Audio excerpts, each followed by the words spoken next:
From kickoff to cash out, your weekend sports destination is BetMGM Gameday on Westwood One Sports. And it is a great day to be alive on Westwood One Sports. Welcome in, everybody. This is your Sunday right here.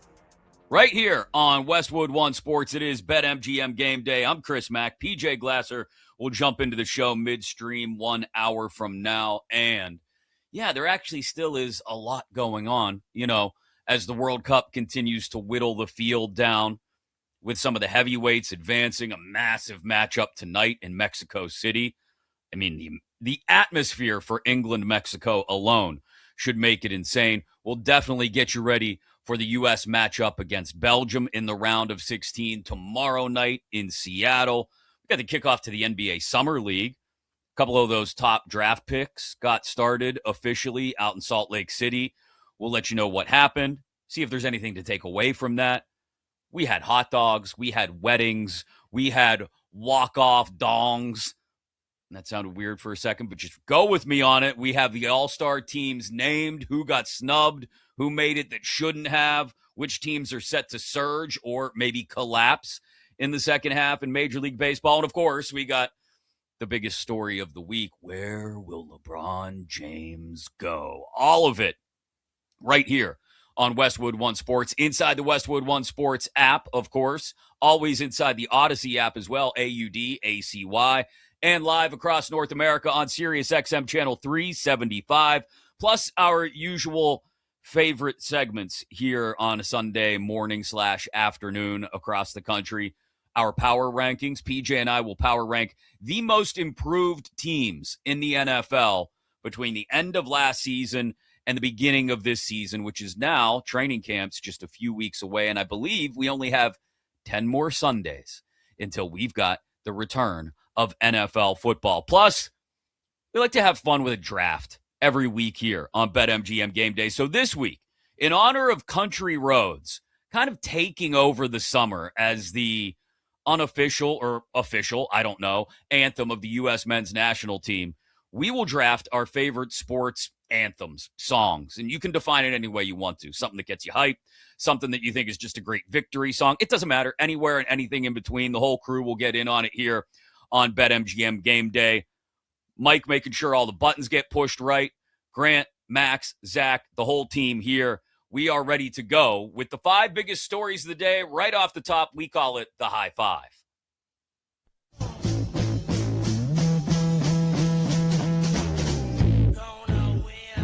5. Shelley tries to set a screen. Peterson's wow! The Rook knocks down a big 3 in OT.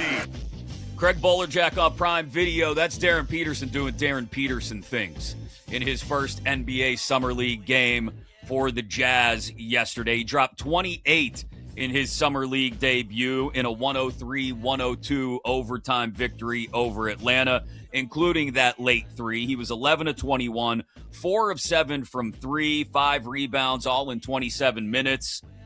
This is exactly what Darren Peterson is supposed to do. I know, it's Summer League. We're not slamming on the gas here. We're hitting cruise control, watching how the rest of the Summer League goes and how Peterson gets ramped up for his first year in the NBA. But like I said, he did what he does. He drove to the hole. He hit from deep, played some defense, a little bit of which you have to feel good about. Also, Cam Boozer, his NBA Summer League debut for the Grizzlies yesterday. 15 points, one of multiple guys with double digits for Memphis yesterday in a 111-74 rout of OKC. Boozer was 7 of 11, 1 of 3 from beyond the arc, 4 rebounds in 24 minutes. Not quite as emphatic a debut as Darren Peterson, but again, it's the Summer League. And it's just what you need this time of year. It's just a taste of hoops. Just a taste. And you got just a taste, I think, of what Darren Peterson is capable of. Yes, against Summer League competition, but as it ramps up towards the fall, maybe, just maybe if you're in Utah, you get a little bit more excited about what this may mean for the Jazz moving forward. One game in the Summer League, but it's better to have a good debut than not. Next, 4. We're talking about dominance. We're talking about an athlete who creates separation between himself and everyone else. He makes me think about Secretariat. Sure. Perhaps more than anyone else. 1973, the Belmont Stakes, the 31-length victory. That's a horse, though, and Joey's very much a human. It's a fair point. From ESPN, Jeremy Schaap and Rich Shea on the call of the Nathan's hot dog eating contest yesterday. This is one of the beautiful things of the 4th of July in America. Independence Day, our independence to watch a man house 66 hot dogs, which Joey Chestnut did. I believe he's been in 22 Nathan's hot dog eating contests, and he's won 18 of them. That's a pretty good run for Joey Chestnut. And I think, moreover, it's not necessarily about the hot dog eating contest.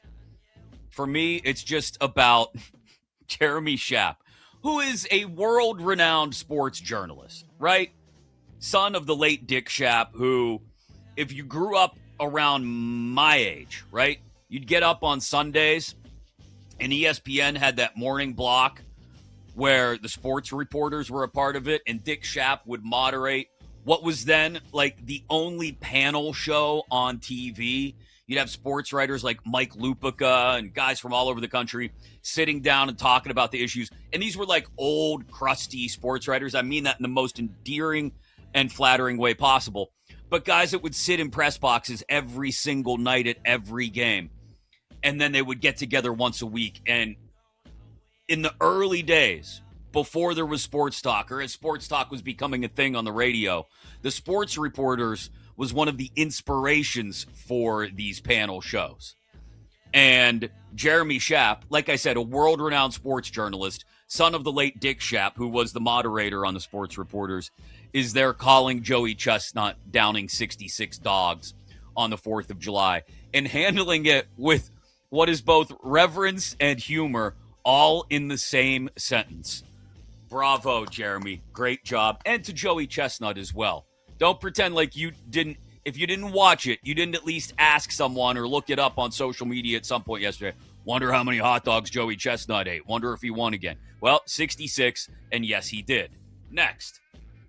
3. For a couple like this, MSG affords a lot of security, underground tunnels, private entrances, a lack of windows. You know, you're able to keep out drones and keep out paparazzi, so Swift and Kelsey can control things on their own terms. No. This has not suddenly turned into TMZ. You're still listening to Westwood One Sports. But I feel like this is worth noting, okay? In all seriousness for just a second. Because Travis Kelsey may end up regretting this forever. And not because there's anything wrong with Taylor Swift. Far from it. She seems like a wonderful human being. But because his anniversary will forever be on 4th of July weekend, I don't think he thought this through. You want to have a cookout with some buddies? Sorry, Killer Trav. Got to take Taylor away for a nice weekend for the anniversary or out to a fancy dinner. No grills, no dogs. No chugging a beer with your brother and then cannonballing into a pool in your Stars and Stripes swim trunks. No, 4th of July weekend for the rest of your life will be your wedding anniversary celebration. And I know what I speak of because my wonderful wife and I have been married for 20 years now. Our anniversary was back in April. And when we got married in April of 2006, I didn't even think of the fact because when we set the wedding date, the NHL was in the middle of a lockout. And I didn't even think of the fact that our wedding anniversary would forever be during the first round of the NHL playoffs. Maybe second round, depending on how it falls. I never thought of that. So now, every year, I celebrate my wedding anniversary with my wife, honestly. That's more important. But I'm always wondering, is a playoff game of importance going to fall on that day? And how do I arrange anniversary festivities around the playoffs? NBA playoffs as well. I mean, sometimes it's early in the year, but you might have a big baseball series, right? So I know what I speak of, Travis. That's something you got to think ahead about, and you could have done a better job on. Congratulations on the nuptials and all that. I guess Adam Sandler officiated it. That had to be pretty cool. 1,000 people there in Madison Square Garden. I'm sure that was very cool. But from now until the end of time, or at least until you and Taylor are no longer married, which, again, we're all wishing you the utmost success in your relationship, certainly, here at Westwood One Sports. It won't be 4th of July weekend, Travis. It will be anniversary weekend. So just get ready. And you're not going to be running up to the hill behind the backyard to set off a bunch of fireworks while you're drunk with your buddies. You're going to be out to a fancy dinner or away for the weekend. I just want you to, that regret may be real at some point, okay? Next. 2. Mbappe scores! France finally in front! From Fox, France holds off Paraguay. Mbappe with the penalty kick goal there and moves on to the quarterfinals. As the World Cup continues every single day to give us another moment here, another moment there, that even if you're not a hardcore soccer fan, you're definitely paying attention to, because the U.S. is still alive. And in about, 30 minutes or so, I'll get into a breakdown of USA-Belgium, which will be tomorrow night in Seattle. And PJ and I, once he's in here, we'll talk to Martino Puccio of The Athletic at 1 o'clock to get a full preview of the game and everything going on in the World Cup. But as long as the U.S. is alive, even the most lackadaisical American sports fan is paying attention to what's going on at the World Cup. Even if it's just on in the background while you were at a cookout this weekend and somebody's setting off fireworks and somebody's seeing how many hot dogs they can eat, and your buddy is over there in the corner because he tried to see how many beers he could drink and he's already fallen asleep. Whatever, the World Cup was on in most corners of this country. So France advances to the quarterfinals against Morocco, which will be Thursday night, I believe. And the winner of that matchup will play either Portugal, Spain, Belgium, or the U.S. So, yes, if you were watching a little bit of the French matchup against Paraguay yesterday, you saw a possible future U.S. opponent in France. We'll get into the World Cup, as I mentioned, with Martino Puccio at 1 Eastern, 10 Pacific. And coming up in about 30 minutes, I'll give you my personal viewpoint on what it takes for the U.S. to beat Belgium. Here's a hint, a tease as we call it in the radio business. They're already very good at what they have to do to win tomorrow night. That's coming up as we count down the 5 biggest stories of the day right off the top here on BetMGM Game Day. Chris Mack on Westwood One Sports. Number 1. 1. Straightaway center. Did he do it? Did he do it? Yes, he did! Start the fireworks! He does it every single time. And Yordan, we absolutely trust. Yordan Alvarez getting MVP chance in Houston yesterday as he hit a pair of homers, including the walk-off winner there in the 9th on Space City Home Network. He's red hot.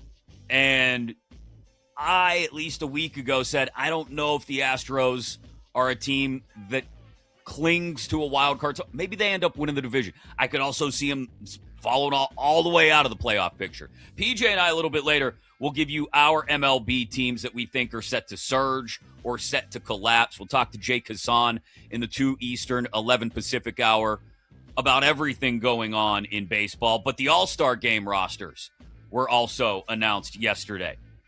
Aaron Judge voted in as a starter, going to miss the game because of that rib injury. Mike Trout also voted in as a starter, is currently on the IL, but hoping to get back in time for his first All-Star game. Is that right? 7 years, 2019. Francisco Lindor? Mookie Betts? Okay. I mean, I get it. it's the All-Star game, and we got to put some names in. But I also think sometimes that when we allow the fan voting to have as big a say as we do, I'm going to go a little, I'm not a boomer, I'm going to go a little Gen Xer on you here and shake my fist at a cloud. When we do that, we really miss the opportunity to have the players that are playing best representing their teams at this game. Like Bryce Terang from Milwaukee. Why is that dude not on the National League All-Star team? Really? I mean, I get it. Braves fans stuff the ballot box, so Ozzie Albies gets in. That's wonderful, I guess, for Braves fans. But for baseball fans, Brewers fans, and the Brewers have been hot for 2 months now, it's ridiculous that Terang isn't on the roster. There were some other snubs, and we'll get into them. Brian Reynolds of the Pirates, who's having maybe his best offensive season of his career to this point. But I get it. The NL outfield field was stacked. Bryce Harper having to get in as a legend pick, though. Harper deserves to be on the All-Star team. It shouldn't be a special addition to the All-Star team. Wilson Contreras, obviously on the AL side, not getting in, we could consider a snub. I think for the most part, the All-Star rosters, very good. Not great, though. Very good, not great. And again, it's the All-Star game. I understand you want to see the names there that you recognize. But there's also something about turning on the All-Star game. I remember this as a kid. And maybe seeing somebody that you didn't get a chance to see a lot of. I think Bryce Terang would fall under that heading for a lot of baseball fans or sports fans in general. Remember, the All-Star game is watched by everyone, not just baseball fans. So the average American sports fan going to tune into the All-Star game when it happens in Philly in a couple weeks might tune in. They might not see any Brewers games because they don't live in Wisconsin. And they might be an AL fan, so they don't really have any interest in Bryce Terang and the Brewers. They might see a clip every once in a while on social media.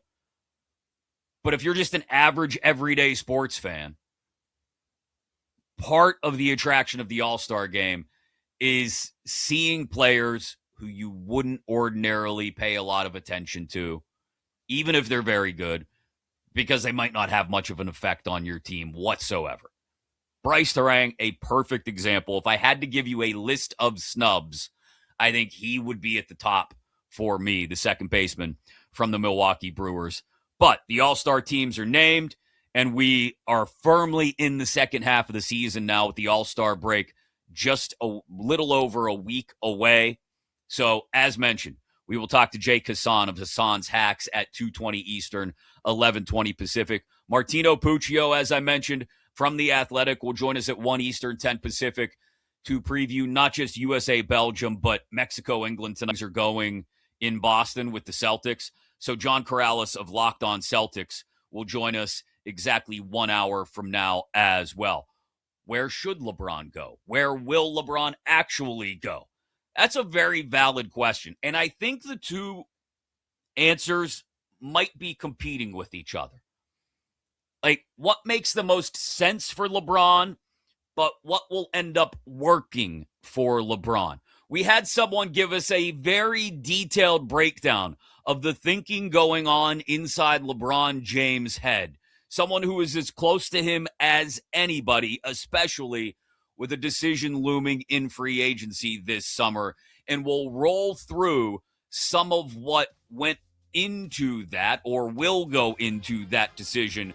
Coming up next here on Westwood One Sports, a detailed breakdown of the Rich Paul whiteboard, because there's a lot on there that requires somewhere LeBron James will actually end up. That's next right here on Westwood One Sports. This is BetMGM Game Day on Westwood One Sports.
Cardinals. This is BetMGM Game Day on Westwood One Sports.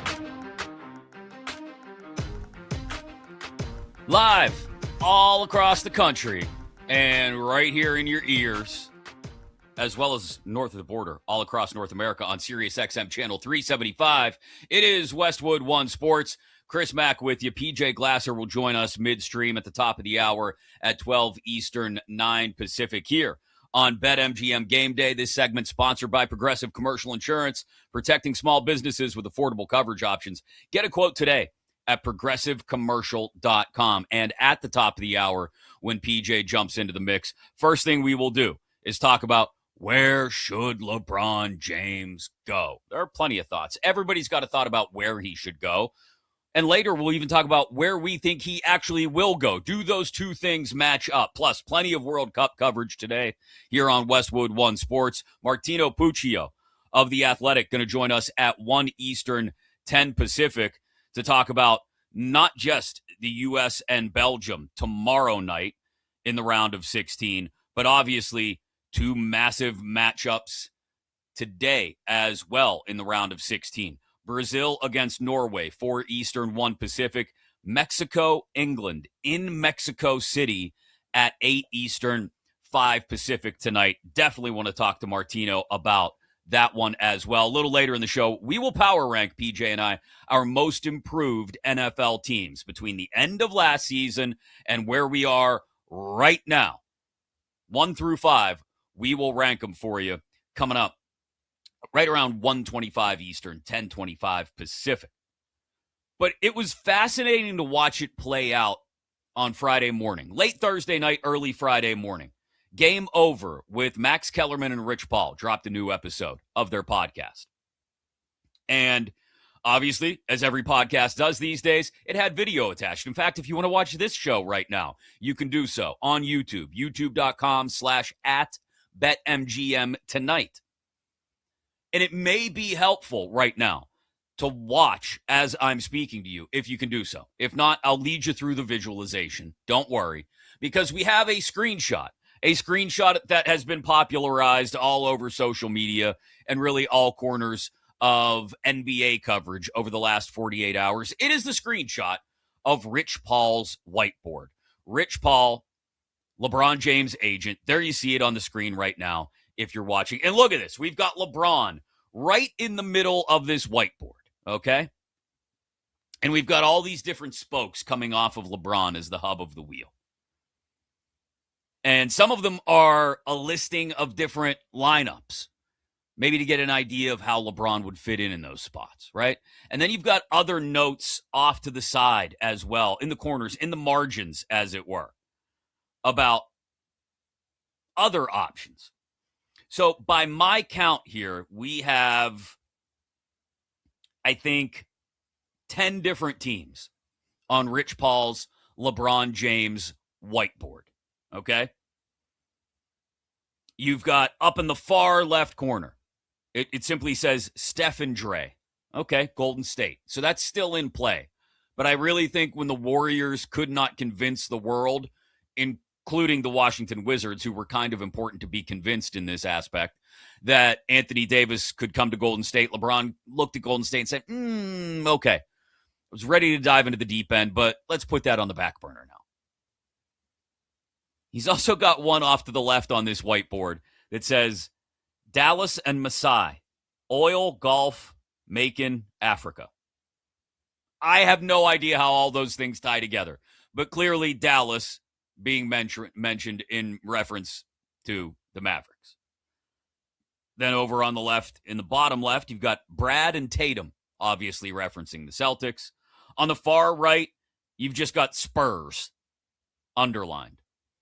I really think when we talk about places that would make sense for LeBron James, based on what he seemingly wants and what Rich Paul mentioned during the latest edition of this Game Over podcast with Max Kellerman, LeBron wants to work with a bunch of young guys to try and teach them the game and know that there's already a defensive conscience in place wherever he goes. Well, I mean, could you get any better than San Antonio? They play defense. A bunch of young guys looking to get over the hump. Yeah, it would fit. It would work. But I don't think the Spurs have any interest at all. But they're there on Rich Paul's whiteboard nonetheless. Then down in the far right corner, you've got NYK, the Knicks, obviously, which Rich Paul mentioned on this podcast would have been the only team on the board had they not won the title. But they won the title, and so LeBron doesn't want to go there and screw up what they have. I imagine the Knicks probably aren't especially interested in screwing up what they have as well. So, the teams on the margins, probably not as involved. You get to the 5 teams that are coming off of the spokes around LeBron's hub in the middle of this wheel on Rich Paul's whiteboard. And this is where things get interesting, right? You've got in the bottom right, it just says Murray, Johnson, Gordon, Jokic. And then in parentheses next to it, it says Kroenke, Stan Kroenke, Nuggets owner, who I imagine LeBron must have some sort of relationship with for his name to be on the board.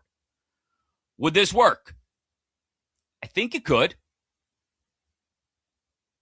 I don't know how Jokic and Murray especially would feel about that, but I wouldn't have them near the top of the list. But Denver's on there. Then you've got Mitchell, Harden, Mobley, Allen, obviously a reference to Cleveland. And look, if you want a storybook ending, right?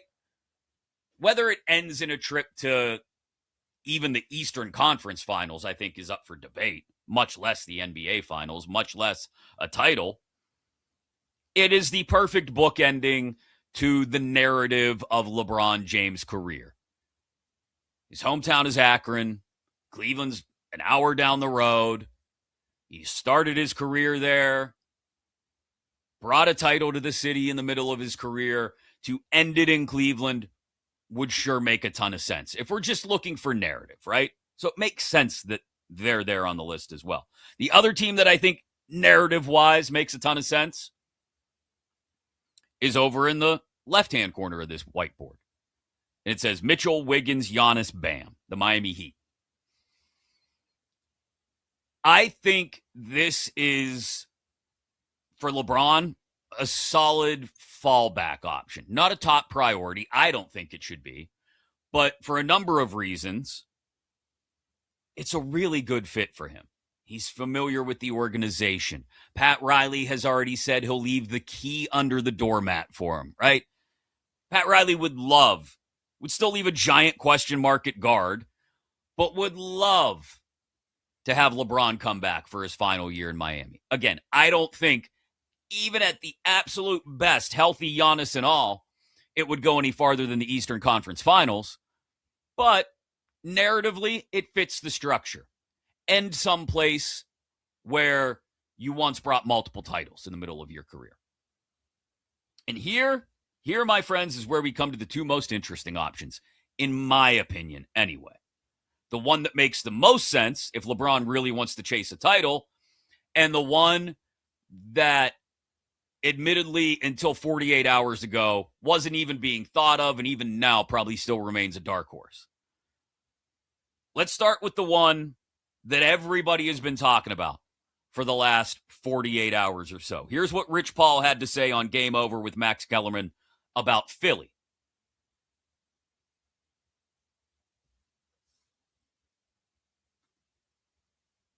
Windhorst is Philadelphia, everything changed. Do they have his attention as Windhorst is reporting? How could you not have the attention when you have Maxey, Edgecombe, Brown, and Embiid? They're missing. All they really need here is a power forward who can think the game and shoot. That's why he's in the middle. Yeah, I mean, Philly makes a ton of sense. A ton. He fits right into the lineup in a spot where they have a hole, or at the very least could have a massive upgrade, right? And that starting five of Embiid, James, Brown, Edgecombe, Maxey, that's a championship starting five.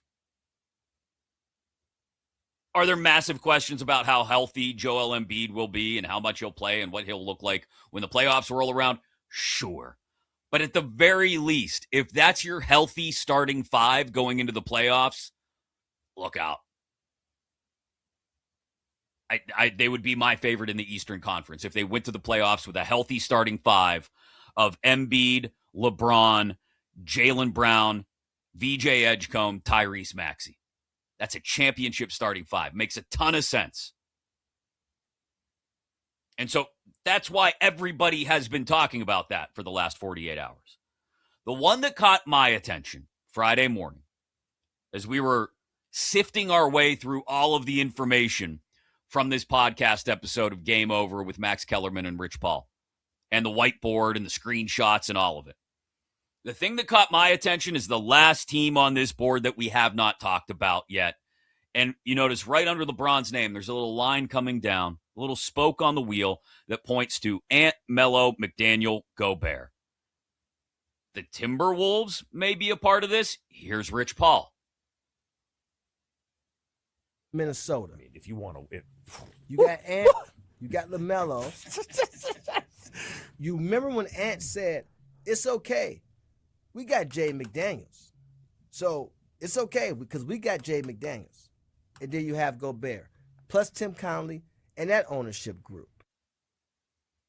That ownership group, yeah. You wonder if there's any Alex Rodriguez connection there between two massive superstars like LeBron and A-Rod. This low-key makes a ton of sense, too. I would have this if I were personally advising LeBron James right now.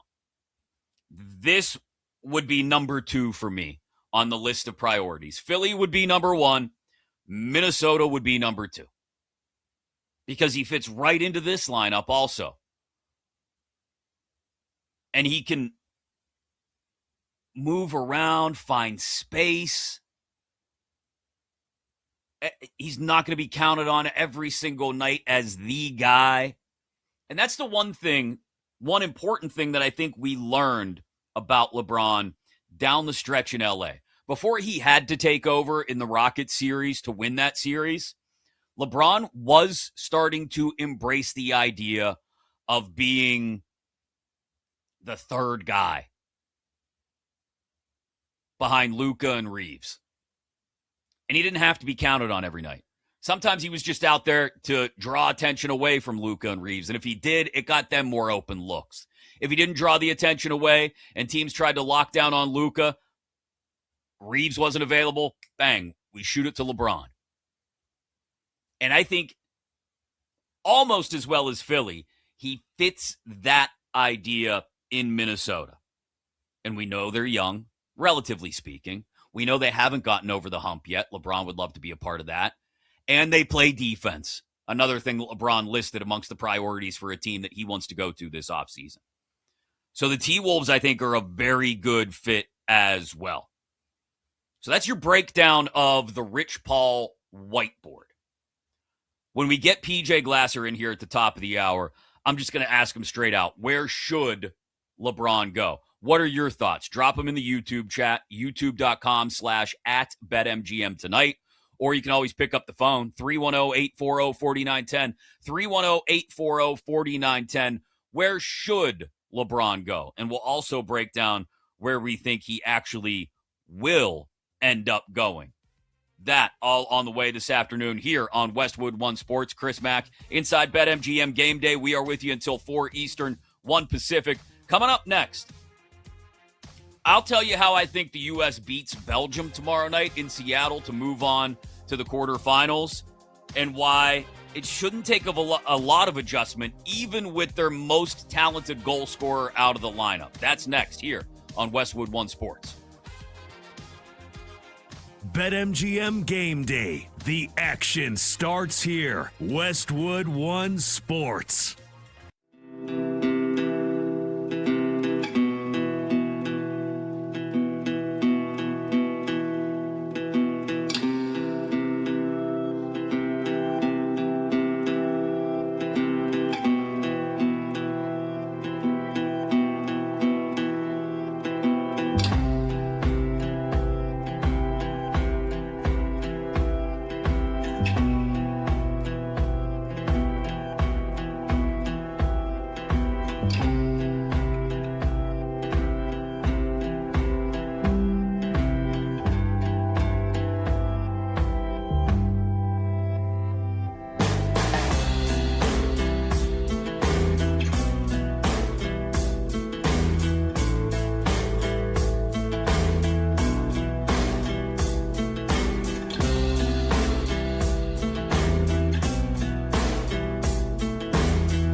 Silva go long. Team Ream, only man there, able to steer it to Adams. Flicks it along Tillman. He's got Balogun making a run off him. Can he get around with that ball? To the deflection, Balogun scores! Flo Balogun, first to react to the deflection. He'll do the LeBron celebration. It's 1-0 U.S. Game lines, headlines, and hard opinions. This is BetMGM Game Day on Westwood One Sports. From Fox, Falarin Balogun's goal against Bosnia before he got the unfortunate and terrible red card that has him suspended for this round of 16 match against Belgium tomorrow night. It is Westwood One Sports. Chris Mack here with you on BetMGM Game Day. PJ Glasser will join me along the way here in about 10 minutes or so. Later, we talk to Martino Puccio of The Athletic. A full breakdown on how the U.S. beats Belgium and advances to the quarters against either Spain or Portugal. Plenty to get into. I have said multiple times, I am no expert in soccer, ni football, but I will tell you how I think it should work tomorrow night in Seattle in just a second. When the U.S. scores, you score too. You can win a share of $500,000 in bonus bets for every U.S. goal during the World's Game. Place a $5 or more pre-match bet on any World's Game match in which the U.S. is playing, and then apply that goal rush token. You'll win a share of $500,000 in bonus bets for every goal scored by the U.S. in the match. Bonus bets split among all eligible winners after the match. You want in on that? Your share of $500K? By all means, go download the BetMGM app today if you haven't yet. Log in, get started, and make it legendary. Please gamble responsibly.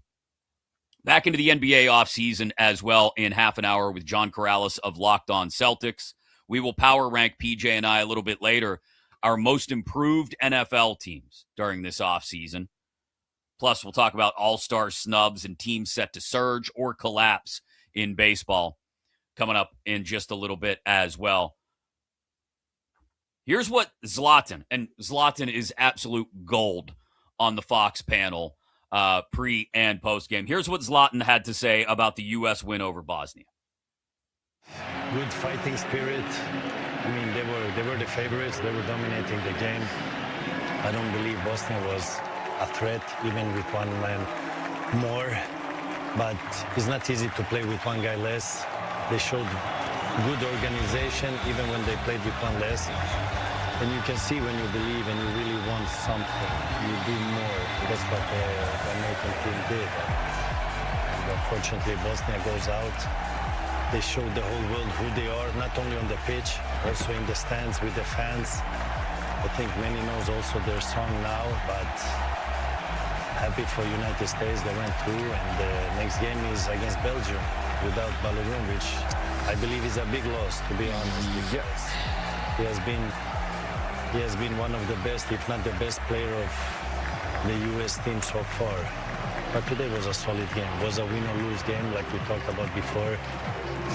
Whatever you did in the group stage doesn't matter today. But you could see on the pitch that the United States, they wanted it more.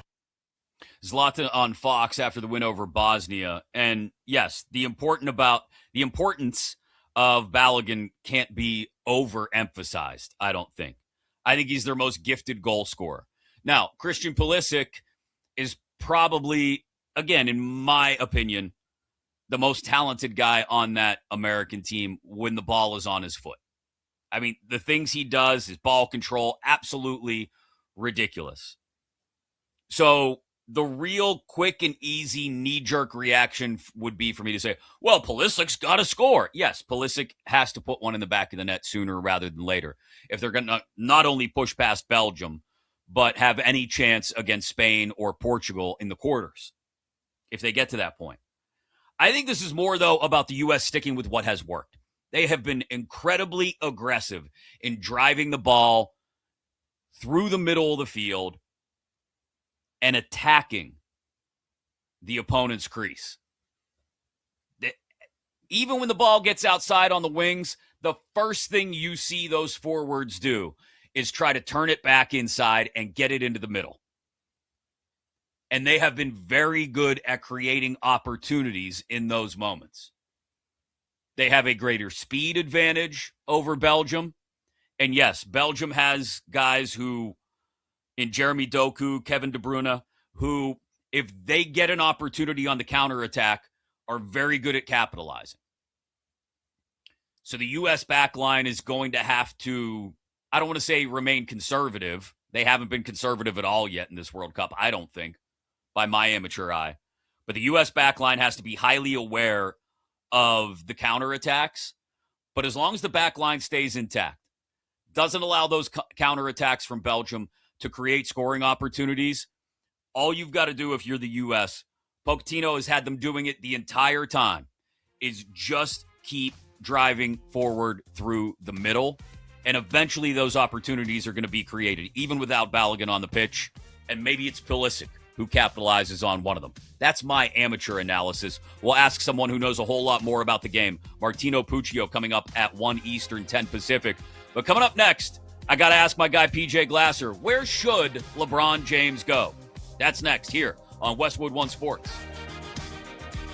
This is Westwood One Sports.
Your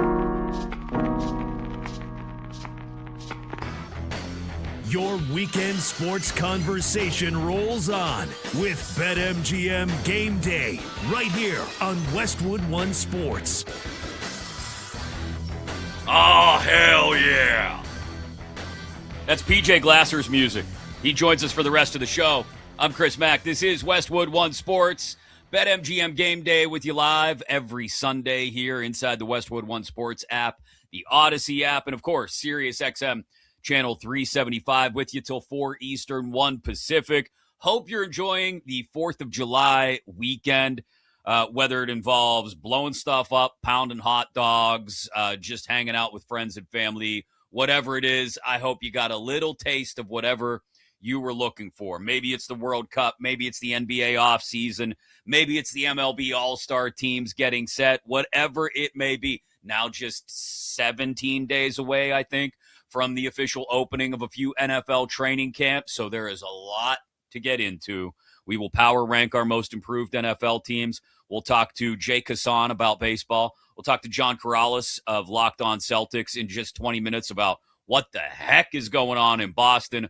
Martino Puccio joins us to talk World Cup 1 hour from now. And we'll get into LeBron in just a second. But first and foremost, happy 4th of July, PJ. How has your Independence Day weekend been?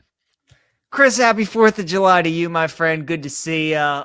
Independence Day was hot. I can tell you that much. I know you're going through the heat that I am here on the East Coast. My goodness, it's been like 101 the last 3 days. Yep. So we had some storms yesterday, cooled things down just a little bit, which is good. But I had a good day. I was doing the show yesterday with Austin Huff. We were having a lot of fun. We were following along with the Canada-Morocco game, and then I was watching France later on in the day. Joey Chestnut won his 8th billionth Nathan Hot Dog contest in a row. So, just same old 4th of July, nothing new, but definitely hot. That was the big theme for sure. Yeah. What is your favorite version of fireworks? Because in my opinion, there are 3 versions of fireworks, right? There is the massive civic display of fireworks you get in, Washington, D.C. or, any major city, New York, Pittsburgh, Chicago, L.A., Dallas, wherever. Every city has their own massive fireworks display. There's also like the local community fireworks display, like the local borough or township will put on. Those probably don't happen as much anymore, but they happen a lot of places. And then you have the guy down the street who spends $3,000 on fireworks and sets off his own show choreographed to music. We were at one of those places on Friday night, PJ, and I think that's my favorite. The neighborhood guy who goes and spends way too much money on fireworks, but puts on a show where literally the pieces of empty cardboard shells are raining down on your head. He's just blowing so much stuff up. I think that's my favorite version of 4th of July fireworks. I'm going to go with door number 2, I would say, because I like an intimate fireworks setting like you, where there's not as many people, but I also like a nice backdrop. So my favorite was when I would go to summer camp when I was growing up, elementary, middle school, early high school years, and we just sit on the dock. We'd have the lake, and the camp would just, blast the fireworks up into the sky. So it's kind of like a nice mesh of the two, right? Happy where you get the medium. mountains in the background, the nice skies, Yeah. but it's like you're not fighting with people. You don't have like thousands of people around you.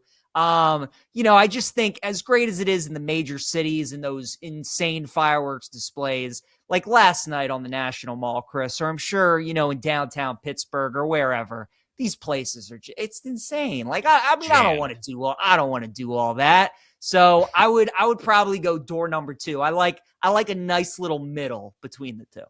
That's a good call. That's a good call. And I know as a little kid, the crowds didn't bother me because when you're the adult, that's when you care about navigating the crowds. When I was a little kid, I loved going to downtown Pittsburgh to watch the big fireworks show they have there at the confluence of the 3 rivers.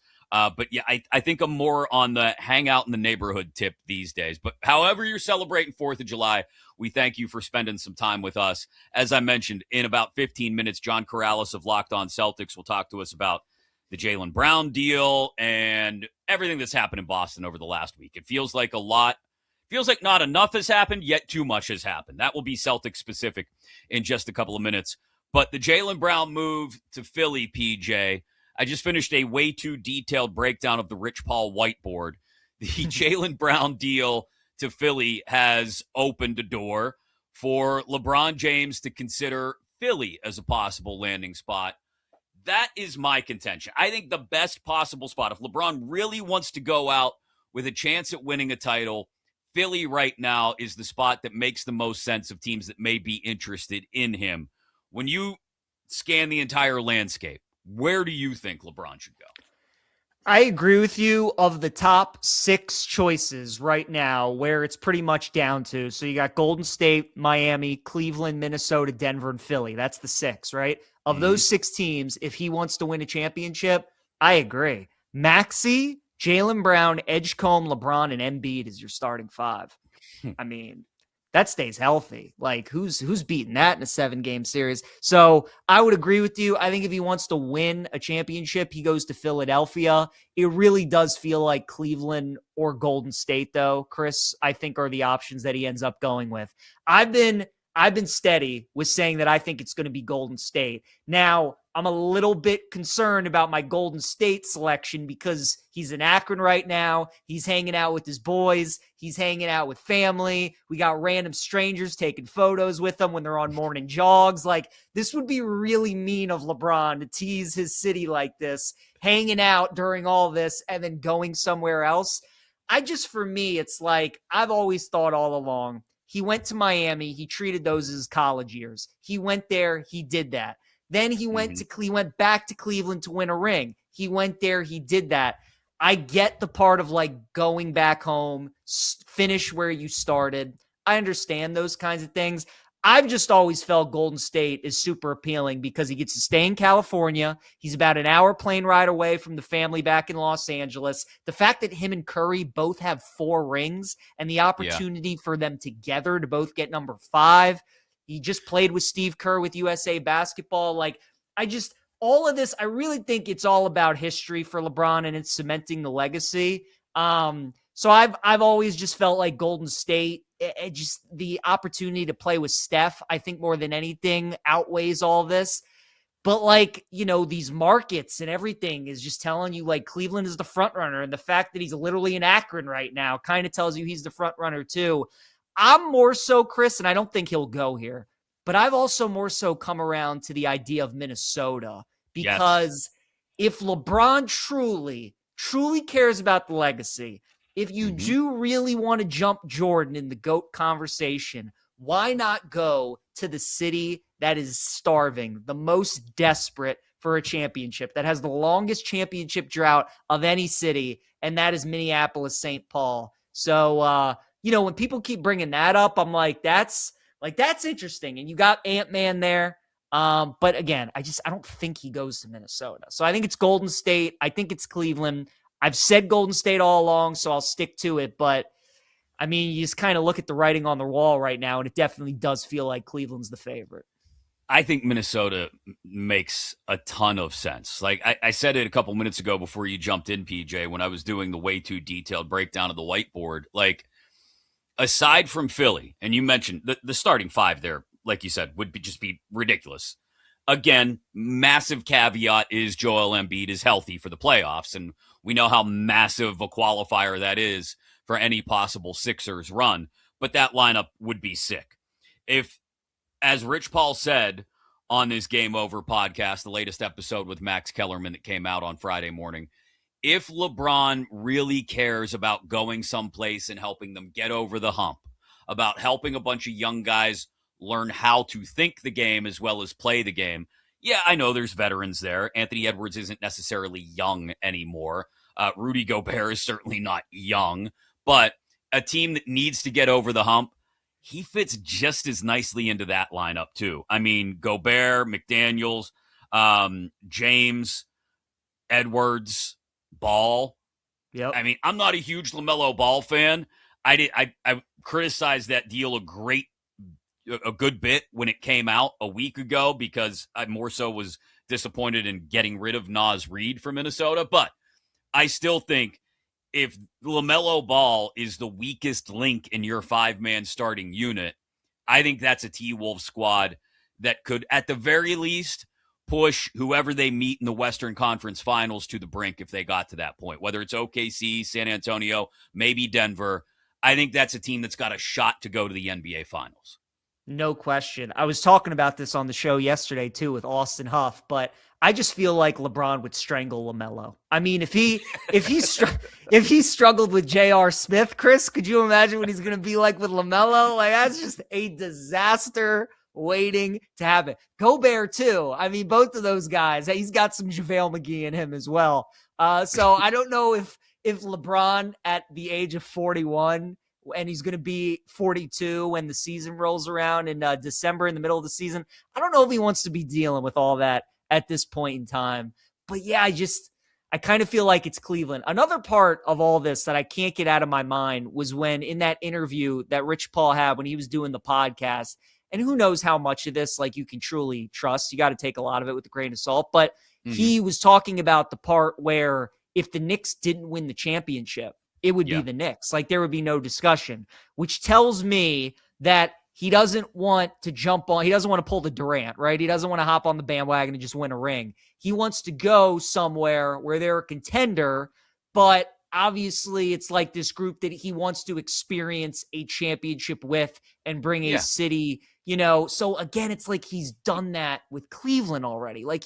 And you can do that again with this new group of people. And I get Steph and Draymond and all of them have experienced that as well. But that's part of why I'm like, Minnesota, I think is intriguing because those guys haven't experienced it. That city hasn't experienced it as well. But it's like, can you really envision LeBron James playing for the Minnesota Timberwolves? Can you envision that? But I don't think many people envision Michael Jordan playing for the Wizards. So I guess it could happen. I get at the end of the day. Yeah. Anything's so possible. I think they're the wild card. Yeah. Yeah. I think if LeBron James allows himself to get a good arm's length distance away from all of the narratives, right? Like you mentioned, the bookending of his career in Cleveland would just be the perfect little, epilogue to the story of LeBron James' career. But it doesn't win him a title. Going to Golden State, like you said, it's probably comfortable, I guess, because he gets along with Steph and Draymond and Steve Kerr. He can play for him. But that doesn't win them a title. And he's not looked at, I don't think, as sort of the finishing piece to a championship team. In Philly or Minnesota, he's going to be looked at as that. And I think that, like you mentioned legacy at the start of this conversation. If legacy is really, truly paramount to LeBron, then going someplace where he can be the proverbial cherry on top of the championship sundae. He's no longer the guy that's that is the keystone of the championship puzzle, but at the very least, he's that last piece that you drop in and you go, perfect. It all fits together now. And just like we talked about both of those lineups in Philly and Minnesota, he fits in as that final puzzle piece that maybe vaults. And those are the only two I'll be honest, I don't even know if in Minnesota that makes them a championship team because they still got to get through San Antonio or Oklahoma City out west, maybe Denver as well. I think dropping him in as the final piece in Philly, it instantly vaults the Sixers into championship contention, not just Eastern Conference champs contention, instantly makes them title contenders. That's why I think Philly, as far as where he should go, and we could get into maybe some places where we think he actually will go, like Cleveland or maybe Miami a little bit later. But I think where he should go, in my opinion, if I was in Rich Paul's, next to Rich Paul's whiteboard right now, drawing things up, I would tell LeBron, Philly's the place, man. That's where you got to go. Vet league minimum, I don't care. That's where you go to really put the bow on the LeBron James legacy.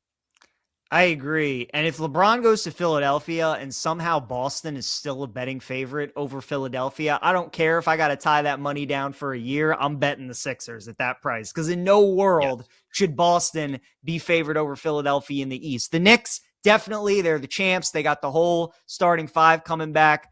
But Philadelphia, oh my God. I mean, right now, Chris, Boston is plus 475 at BetMGM. The Sixers are plus 700, plus 750. Like, even that discrepancy, I think, is way too big. So you add LeBron to the mix, and I don't think Philly's going to jump Boston. So I'm probably going to end up betting them at that price. But you're right. Of those 6 remaining teams, we just laid out what the starting lineup would be. When those guys are healthy, pretty tough 5 to beat. And Philly, they couldn't really fill out their bench all that much. And that would be the big question. You'd really need like a solid 6th or 7th man road, because that was the thing with the Knicks. They had a great starting lineup, but then they finally built the depth with that bench to kind of give them 2-3 really solid guys and then maybe a couple others. Like, Philly would need to find a way to do that, especially with how unreliable Embiid is and LeBron getting up there in age and stuff. But that'd be a heck of a place to start with those 5. Little over a week ago, we were talking about the possibility of Giannis Antetokounmpo going to Boston. It didn't happen, and instead, Jaylen Brown left anyway, and they brought in Paul George. And now, instead of Giannis in the middle, it's a tandem of Mitchell Robinson and Neemias Queta. What exactly is going on in Boston? How are the Celtics handling this offseason? Is Brad Stevens on the precipice of losing his job based on how all of this has gone down? Are Celtics fans ready to storm the gates at TD Garden? We'll talk to John Corrales of Locked On Celtics about all of it next here on Westwood One Sports. This is BetMGM Game Day on Westwood One Sports.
seconds to go in the third. Breaking down the biggest games and the smartest angles. This is BetMGM Game Day on Westwood One Sports. Is that the peak, maybe? Mike Breen on ESPN, Game 3 of the 2024 NBA Finals. Jaylen Brown with the Celtics. No longer in Philly now after a wild trade and just a crazy week that it's been in Boston. Who better to talk to about the Celtics than the guy who covers them for Sports Illustrated, also Locked On Celtics. John Corrales joins us here on Westwood One Sports.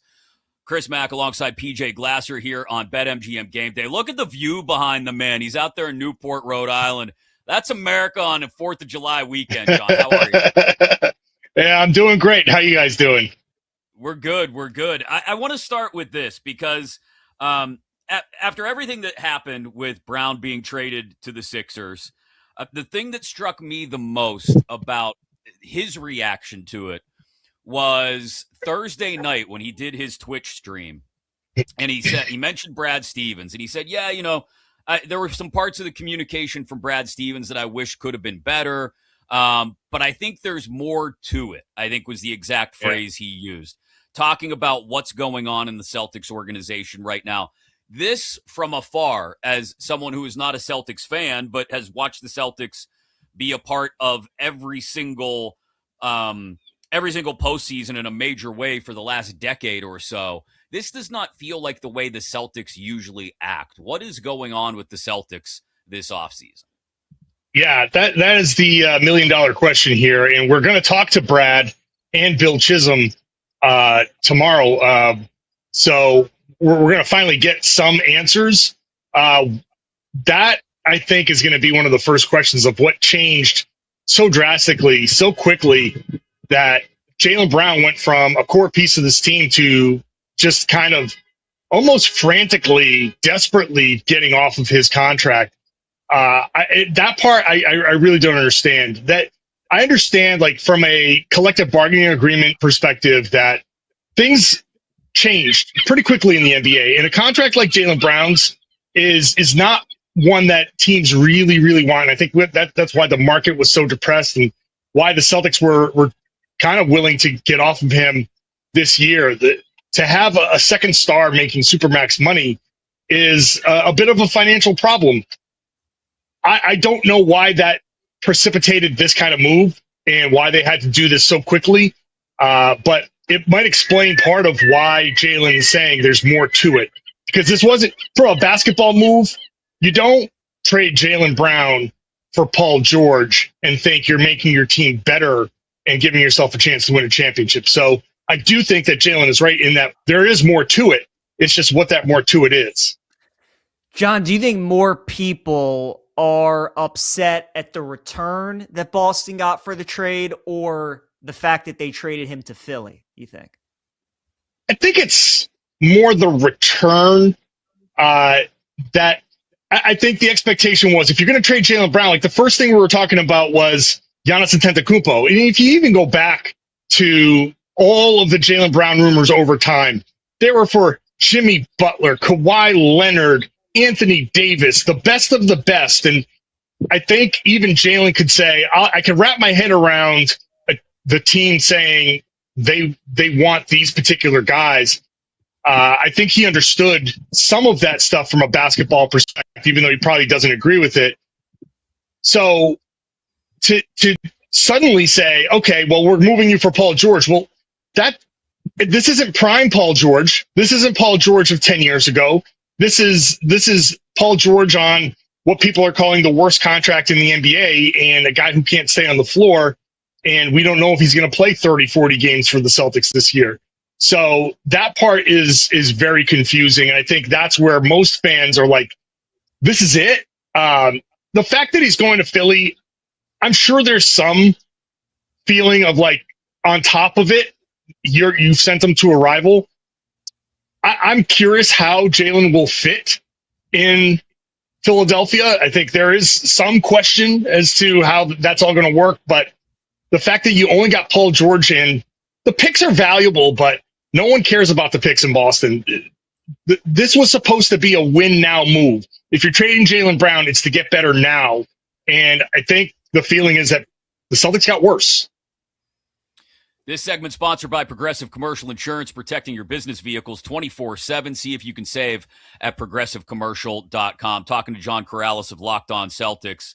From your point of view, John, and you're around the team a lot, is there any reason to believe that it just wasn't going to work if they tried to run it back one more year with Tatum and Brown? Like, is there any reason to believe that couldn't continue to work?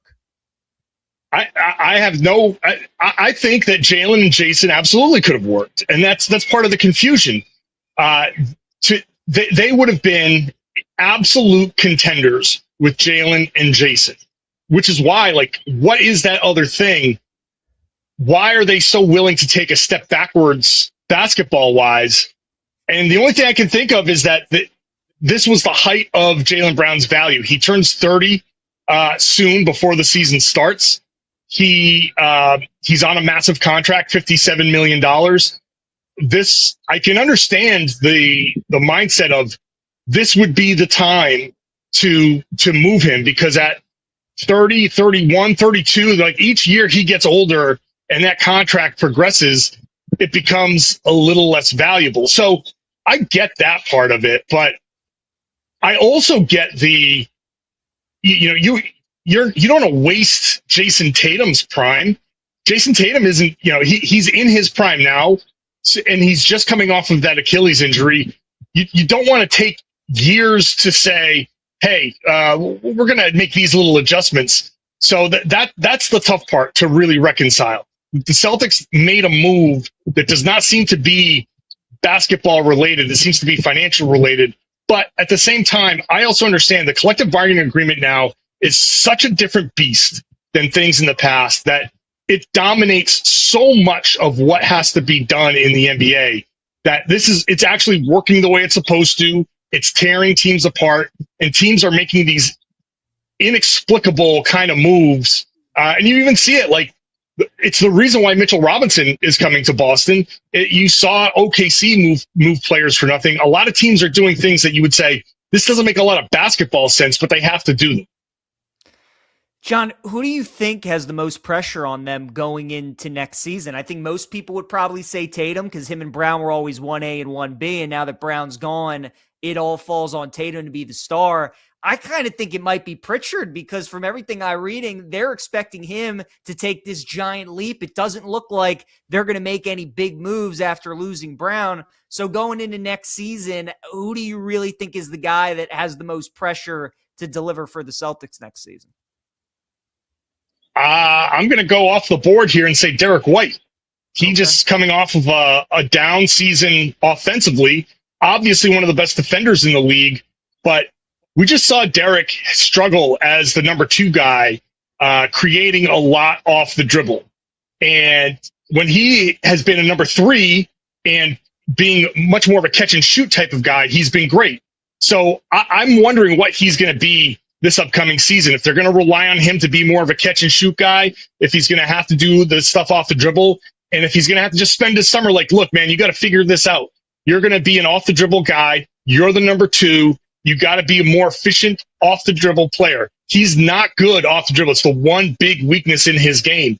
And I think it trickled down offensively the rest of the way. So he is so good. Like I am such a fan of Derek White's game that I think he can figure it out, but that role has been the tough role for him. If he can step up and figure that out and return to his efficiency with the way he plays defense, then I think the Paul George move, if he can play, huge, if he can play a fair amount of games. Now Paul George as a complementary player is not as bad. So a lot of this offensively falls on Derek White. So I think he's going to be the guy that most people look to. If he can't do it, then we're looking at some problems come playoff time, because the Celtics need somebody other than Tatum. I think Tatum's going to be fine. He's Jason Tatum. So they need somebody else, and I think that's got to be D. White. John, is there any hope that this two-headed monster of Mitchell Robinson and Neemias Queta can be better than what they had a year ago when they struggled down low and in the middle? Yeah, well, Mitchell Robinson is an elite rim protector, elite rebounder, really good screener, pick and roll. I mean, the Celtics have sacrificed floor spacing, so they're going to rely on a little bit of a different kind of style of basketball. But it's still going to be generating 3-pointers, but it's going to be generating a lot off of, like, Mitchell Robinson's going to have to become a great passer out of the short roll. He's going to have to be a facilitator in that spot. Nemish Queta has begun to kind of develop into that as well. It'd be nice if at least Queta can develop some sort of 15 to 18 foot jumper. So I think there's room to grow, but those two guys give you 48 minutes of consistent basketball from that center spot. So you can play the same way with both guys. They're a little bit different, but they are also, their games are very, very similar.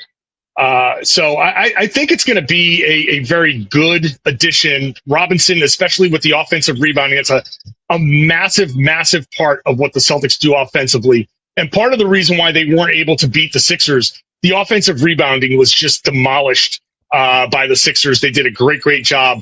And when the Celtics go cold, because they're obviously a jump shooting team, you need somebody to go in there and grab some boards.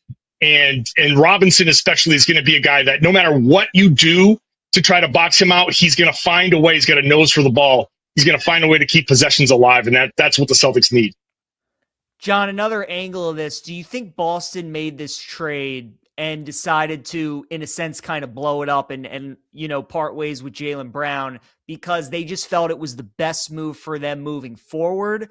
Or do you think they looked at the Knicks and how they beat them the prior year? I know they didn't play this year, but do you think Brad Stevens and that front office just looked and how Leon Rose built that team really specifically to beat Boston? And now Brad Stevens kind of had to counter and say, with the way we're constructed, I don't know if we can beat the Knicks with how we are, and maybe we have to look in a different direction. What do you kind of think is the balance there between it was just Boston doing what they thought was in their best interest versus I don't know if we can beat the Knicks?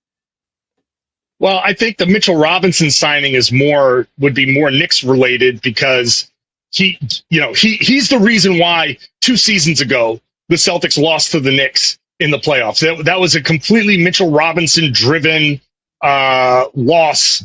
His offensive rebounding was huge, and it kind of follows a pattern.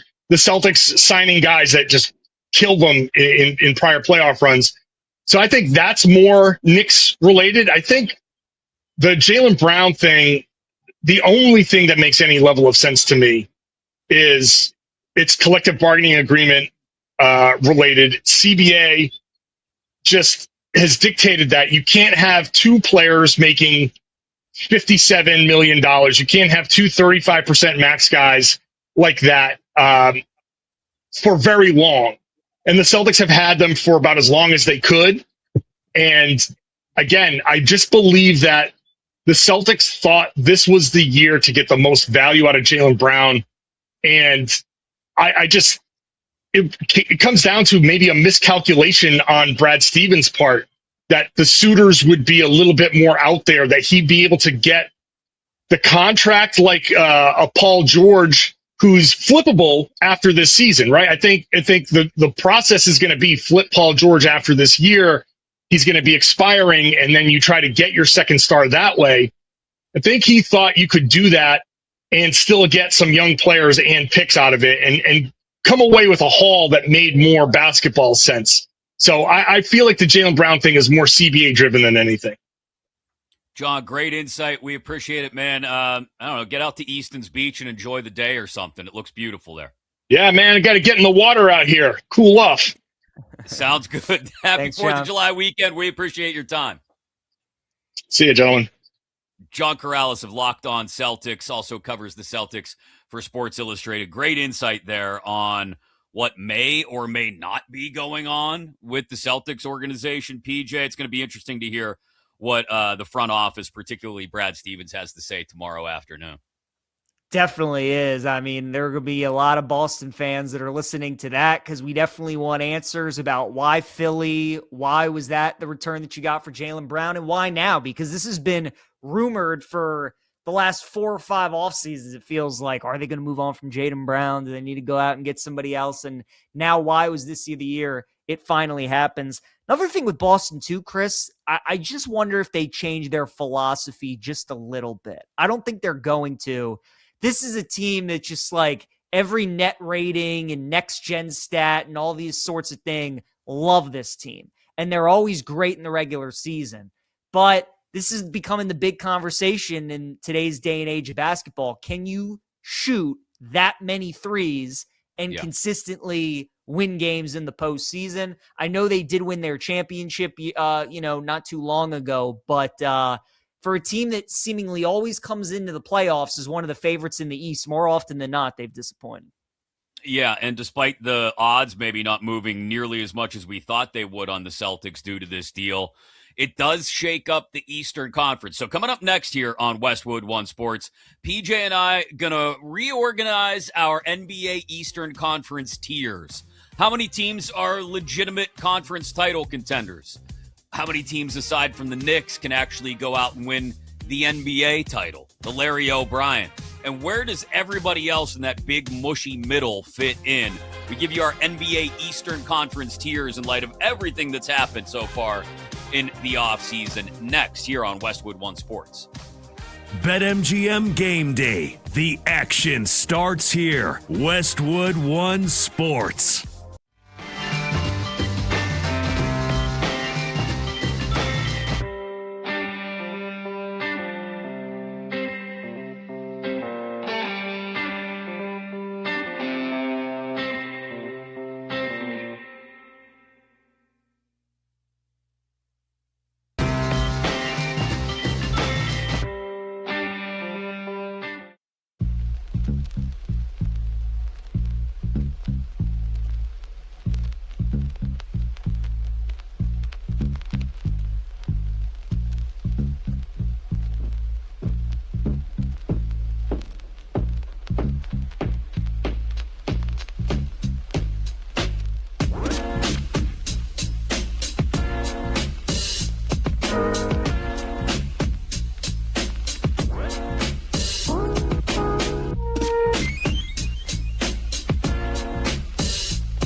Game lines, headlines, and hard opinions. This is BetMGM Game Day on Westwood One Sports.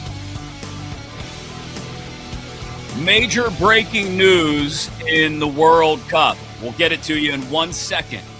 Sit tight here on Westwood One Sports. Chris Mack alongside PJ Glasser here on BetMGM Game Day, but it is massive news that I don't think anybody was expecting.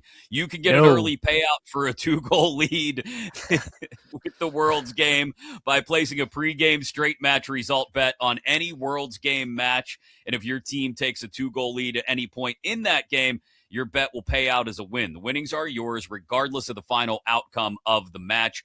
Get it all right now inside your BetMGM app. Please gamble responsibly.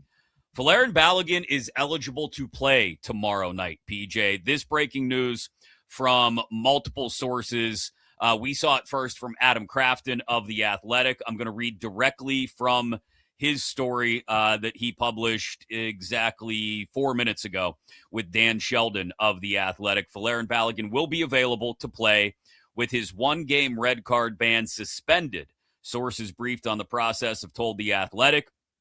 Multiple FIFA officials told The Athletic a team is not able to appeal against a red card. However, sources with knowledge of the matter who spoke anonymously to protect relationships say Balogun is set to be available as his ban has been suspended. Article 27 of FIFA's disciplinary code states that, quote, the judicial body may decide to fully or partially suspend the implementation of a disciplinary measure.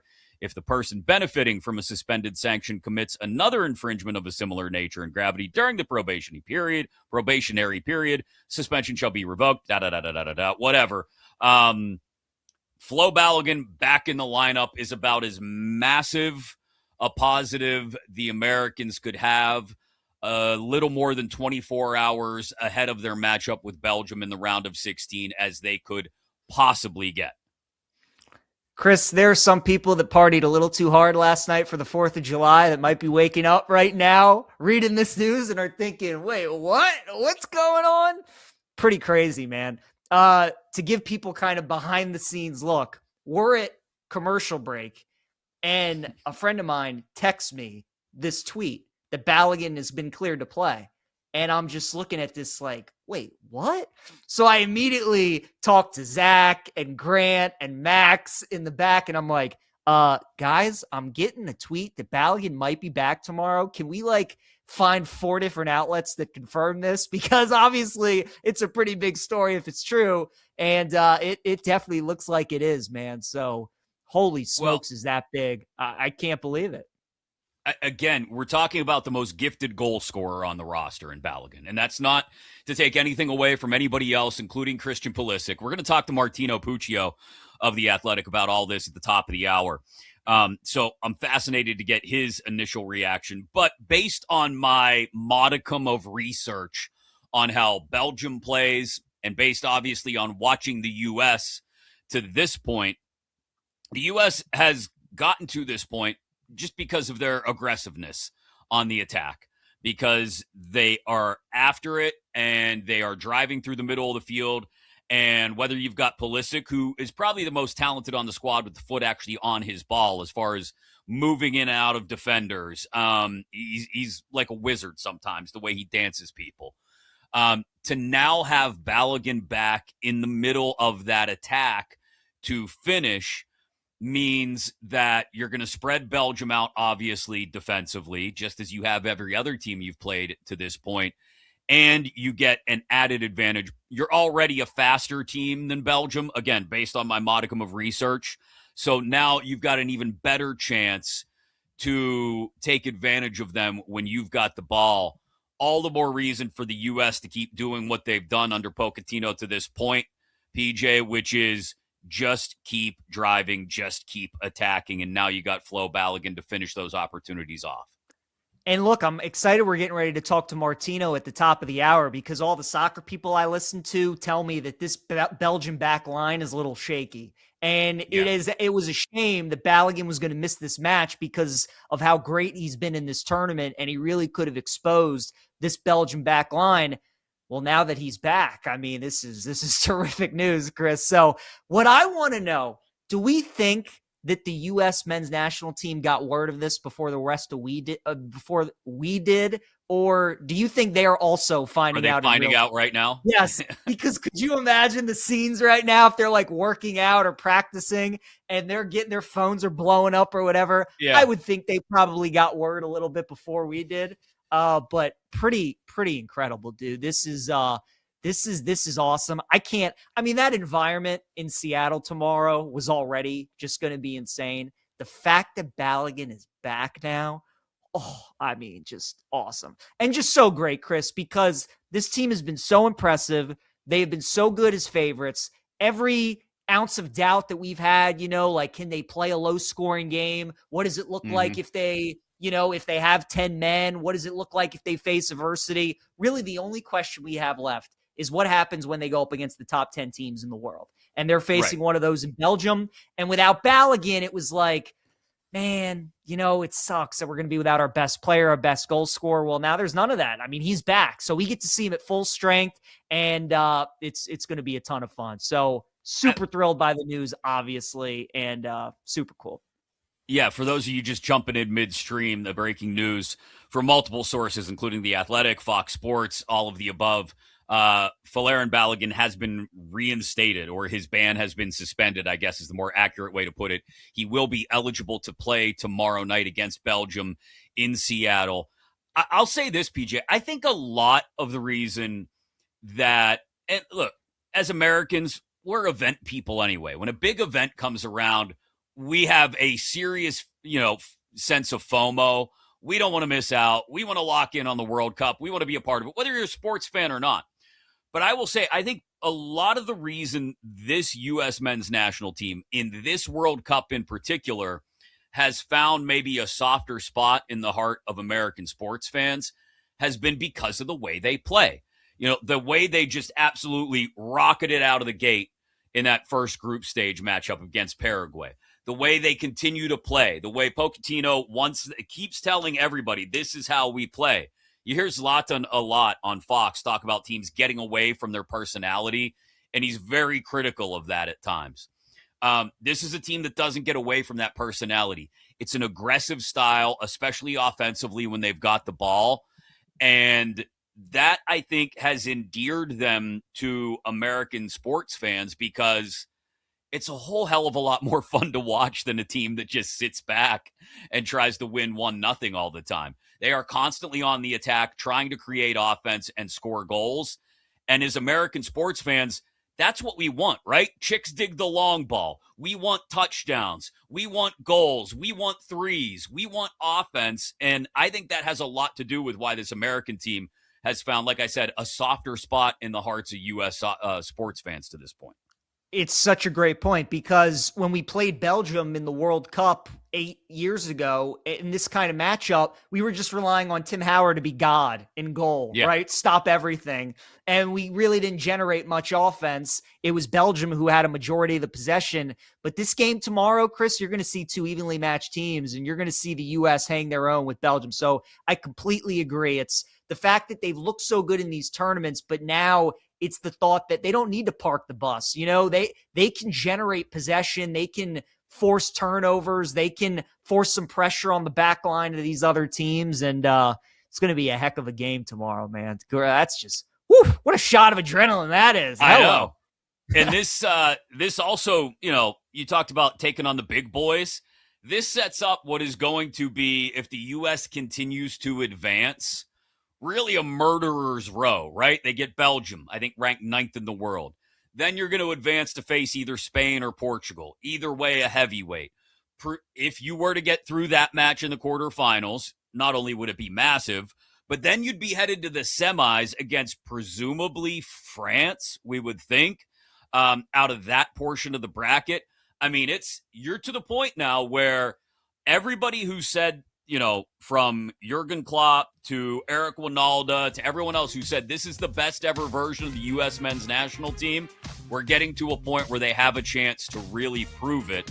And to have Balogun back against Belgium tomorrow is massive. We'll get immediate reaction from a man who covers soccer all over the world, including this year's World Cup. for both The Athletic and Game Day Garage. Martino Puccio joins us next here on Westwood One Sports. This is Westwood One Sports.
from there, Sky News understands that FIFA has suspended the one-match ban for US star Florent Balogun for a year, so he is eligible to play in the last 16 match against Belgium.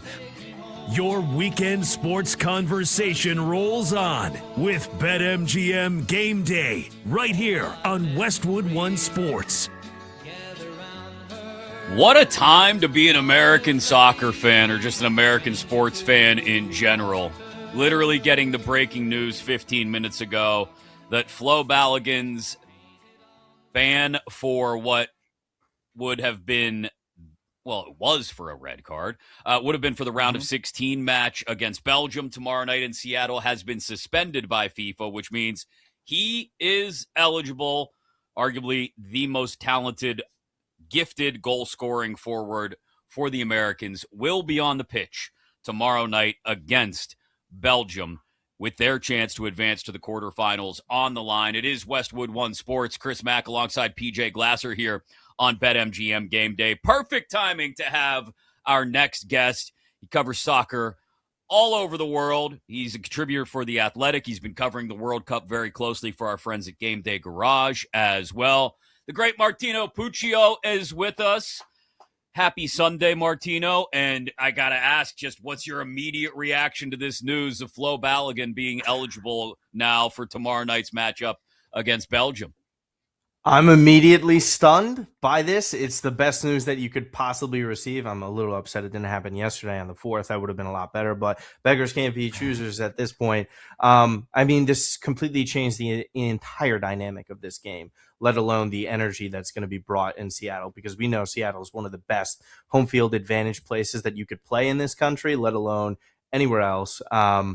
This is huge. It's just a fascinating dynamic. You could arguably say he's on the best run any striker has had in U.S. men's national team history. That's how good he's been, right? Could have probably had 2 or 3 goals in the last round against Bosnia. To have him back, and it's not the same as Willis Reed, right? There's no injury here with Flo Balogun, but just this sheer energy now that you're going into the entire week, rematch against Belgium, the last knockout loss that you had in the 2014 World Cup. It's fresh in your mind. And now Balogun is back. And Belgium has not been playing that well either. So this was the last thing that they wanted, was any sort of positive vibes heading in that direction. Because the drop-off, no disrespect to Ricardo Pepi or Haji Wright, is substantial at this moment in time. And to have Flo Balogun in here completely changes everything, as I said. I mean, there's nothing left to say. It doesn't matter if you watched your whole life for this sport. If you just tuned into this tournament, you're like, this guy's really good. And Team USA is going to need him to reach their first quarterfinal in over 2 decades.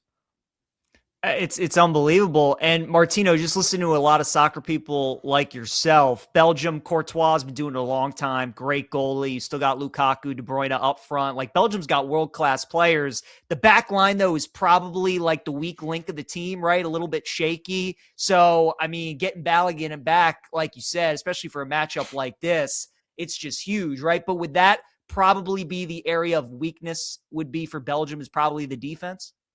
Yeah, I would say that, or a clear goal scorer. Where Lukaku is at his point in his career, it's not the most decisive of players. They have a bunch of good individuals. They don't have the greatest collection of players, too, that play as a unit and a team, and that's been one of the biggest critiques of Belgium in recent years. Rudy Garcia, again, I've said it on almost every show. I feel like I'm attacking the guy, but he is not that good of a manager. And the U.S. has a substantial advantage in that regard with Mauricio Pochettino.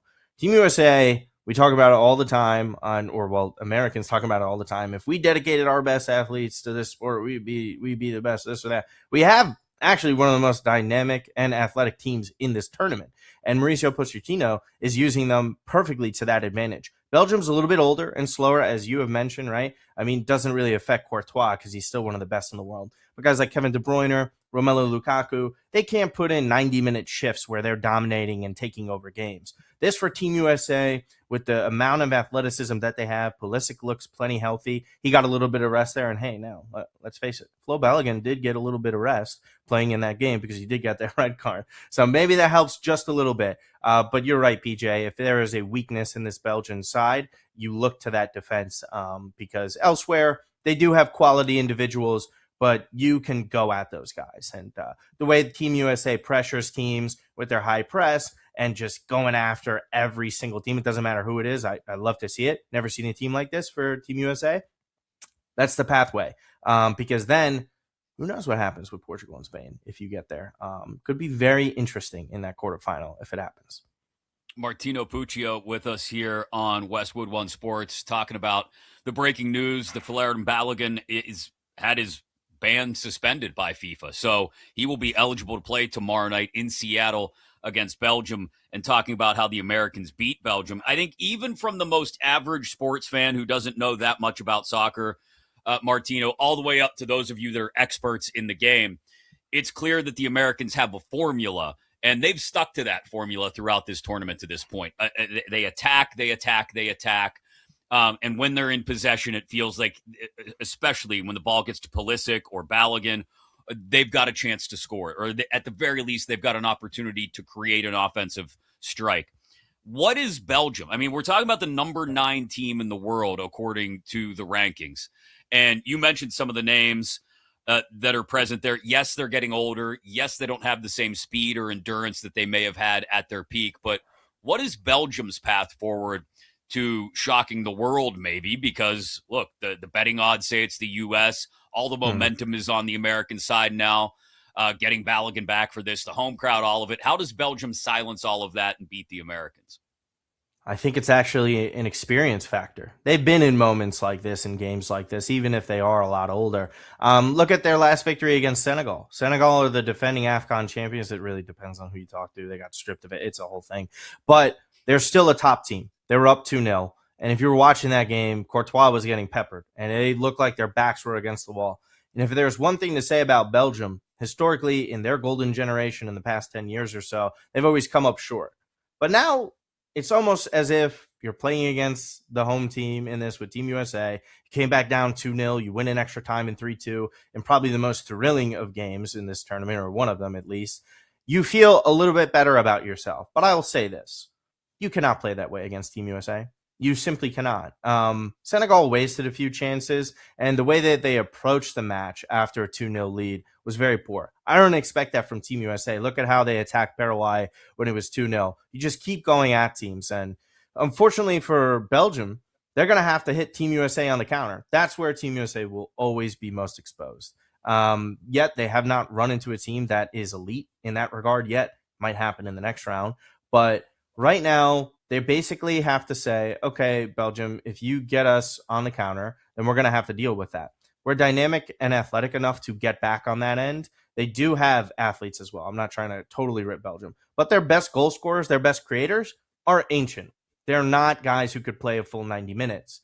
They're probably going to try and hang around a little bit similar to Bosnia if it's a 1-0 score and hope that they can grind out something, get to extra time, and then who knows what happens there. I think that's Belgium's best pathway for this because they can't get in a shootout with Team USA. You can play their game. It's just a little too dangerous, and I don't think Belgium has enough quality to handle that side of things. So in that regard, Belgium's pretty much just going to have to grind it out and hope that they don't get 3 or 4 put past them. They would have loved their odds if Balogun wasn't playing in this. Balogun completely flips this game on its head now because Team USA has that clear, concrete finisher who can do anything.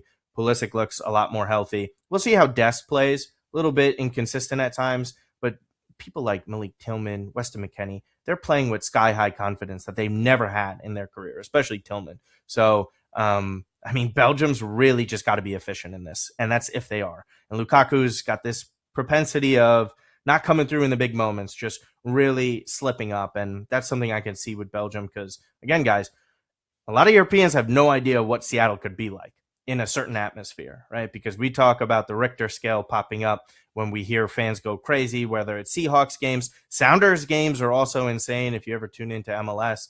I expect more of the same now. And this team is so well beloved. Every time that they get a good result, they advance to the next round. I think people are a little bit weary of rooting for this side.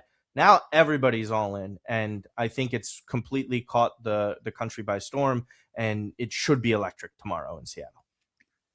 Yeah, that U.S.-Australia game, Martino, was unbelievable. So I can only imagine what Monday Night Football is going to be like tomorrow in Seattle. Can't wait. Now, this news obviously is going to dominate the headlines for the next couple hours, but I mean, we got to catch our breath, and we got two incredible matches today. I got to start with England and Mexico. I've told everybody, if you're going to watch one game in the World Cup this year outside of, a U.S. game, like this might be the one, because it's England and Mexico in Mexico City at Estadio Azteca. And for anybody that doesn't know, I mean, Martino, like Mexico never, ever loses in that building.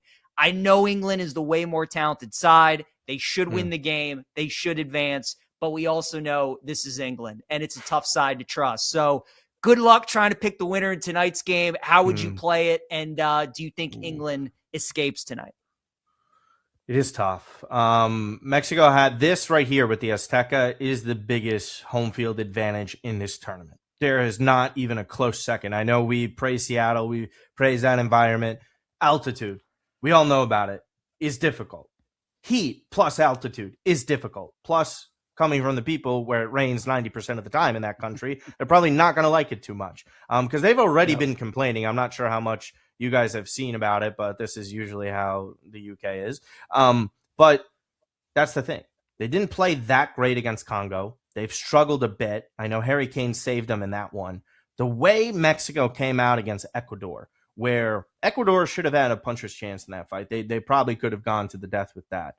The second Mexico rallies around their home support, they are one of the most difficult teams to beat away in the world. And that's just a fact. It's not even a talent level thing. And this time of the year, too, I'm sorry, there's no one from the UK that has dealt with this sort of atmosphere and heat. This is a completely different dynamic. For Mexico, they're not scared. For them, and I know it's the round of 32, that didn't exist before this tournament. They broke their curse of not winning a knockout match for over 40 years. For them, that takes the monkey off their back. They are playing completely free. England's one of the favorites of the tournament. And one could argue, outside of maybe Portugal or Brazil, England have the most pressure to win this tournament because it hasn't been done since 1966. Now, as we all know over here in the States, we've seen a ton of teams go over the hump and finally win a championship after decades. We look at college sports. We also look with the Knicks. Maybe it's kind of floating in that direction for England, but that's if you play into the narratives. Jude Bellingham, this is the guy. I think if there's anyone that steps up in this one for the English and to take them over the hump, I think Jude has been their best player this tournament. I know Harry Kane gets all the glory because he scores the goals, and rightfully so, but Jude Bellingham impacts the game more than any player on England. I expect him to make a stamp in this one.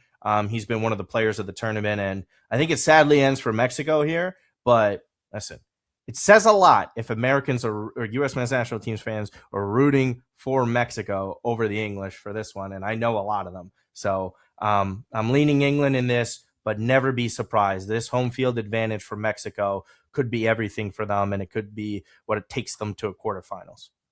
Martino, what about the earlier match this afternoon, 4 Eastern? I mean, talk about goal-scoring prowess. Vinny, Erling Haaland. I mean, should Brazil-Norway light up the scoreboard, or do you think both teams kind of sit back and wait for their opportunities?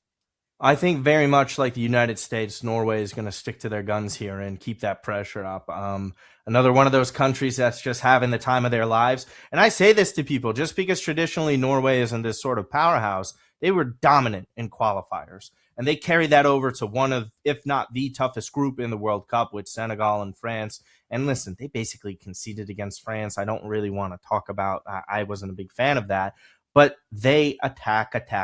And it's not just Erling Haaland, right? He is the greatest goal scorer in the world. What it really comes down to is the amount that they create. And they're not going to shy away from that. Now here comes in with the Brazilians. This is not your traditional Brazilians that we grew up with their Jogo Bonito, like playing this sexy style that it's always wonderful technical ability and wowing you.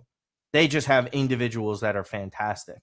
And Vinny has finally lived up to the billing of a Brazilian star in this tournament. He's been a little bit lackluster on the international stage, especially if you ask a lot of Brazilians, but the standard is so high over there, so it's a little unfair at times. He's been great this tournament. No Rafinha hurts them. They're dealing with a bit of injuries in other places, but they have the most legendary manager you could possibly have in this moment, with Carlo Ancelotti. I think Brazil are going to sit and wait for their opportunities, and Vinny is one of the best counterattacking players in the world. So I don't think that they're going to be going at Norway like that. I think Norway will have their opportunities, but they could be had. They just got by the skin of their teeth against Ivory Coast. I think Brazil, if they are clinical enough, should eliminate Norway. But this one, for me, coin flip. I really do. I don't really look too much at the talent on paper, because if you see Brazil, they're a little bit inconsistent at times. Their individual quality raises their level. I'm curious to see the opportunities that a kid like Endrick gets. Endrick is this phenomenal teenager who plays for Real Madrid, was loaned to Lyon in France, and had a really strong season. Hasn't gotten much of an opportunity just yet for the Brazilians. But again, another one. They just got by with Japan. One of the tougher opening matches that you could also have. So some people might take a little bit way too much from that. But this is, for me, this is probably my favorite of the round of 16. If you love betting, right, like I know the network that we're on right now, this is a totally fun one to do. Both teams to score sort of style I see is probably the most likely one. The over is where it gets tricky, because sometimes the finishing on Brazil's end is a little lackluster. They're going to be able to probably keep Norway at bay to a degree. I'm not saying completely shut them down, but I wouldn't expect a shootout like some would. I would be a little surprised by that, but there is individual talent that, like, if they get the slim chance to score like Holland or Vinny, they're going to put the ball in the back of the net. So always be wary of that. But I do love like both teams to score. And I'm a big corners guy. If you ever talk to anybody that loves to bet corners in this sport, it's probably one of the most fun things that you could do, especially if it's live as well. And that's the other thing, right?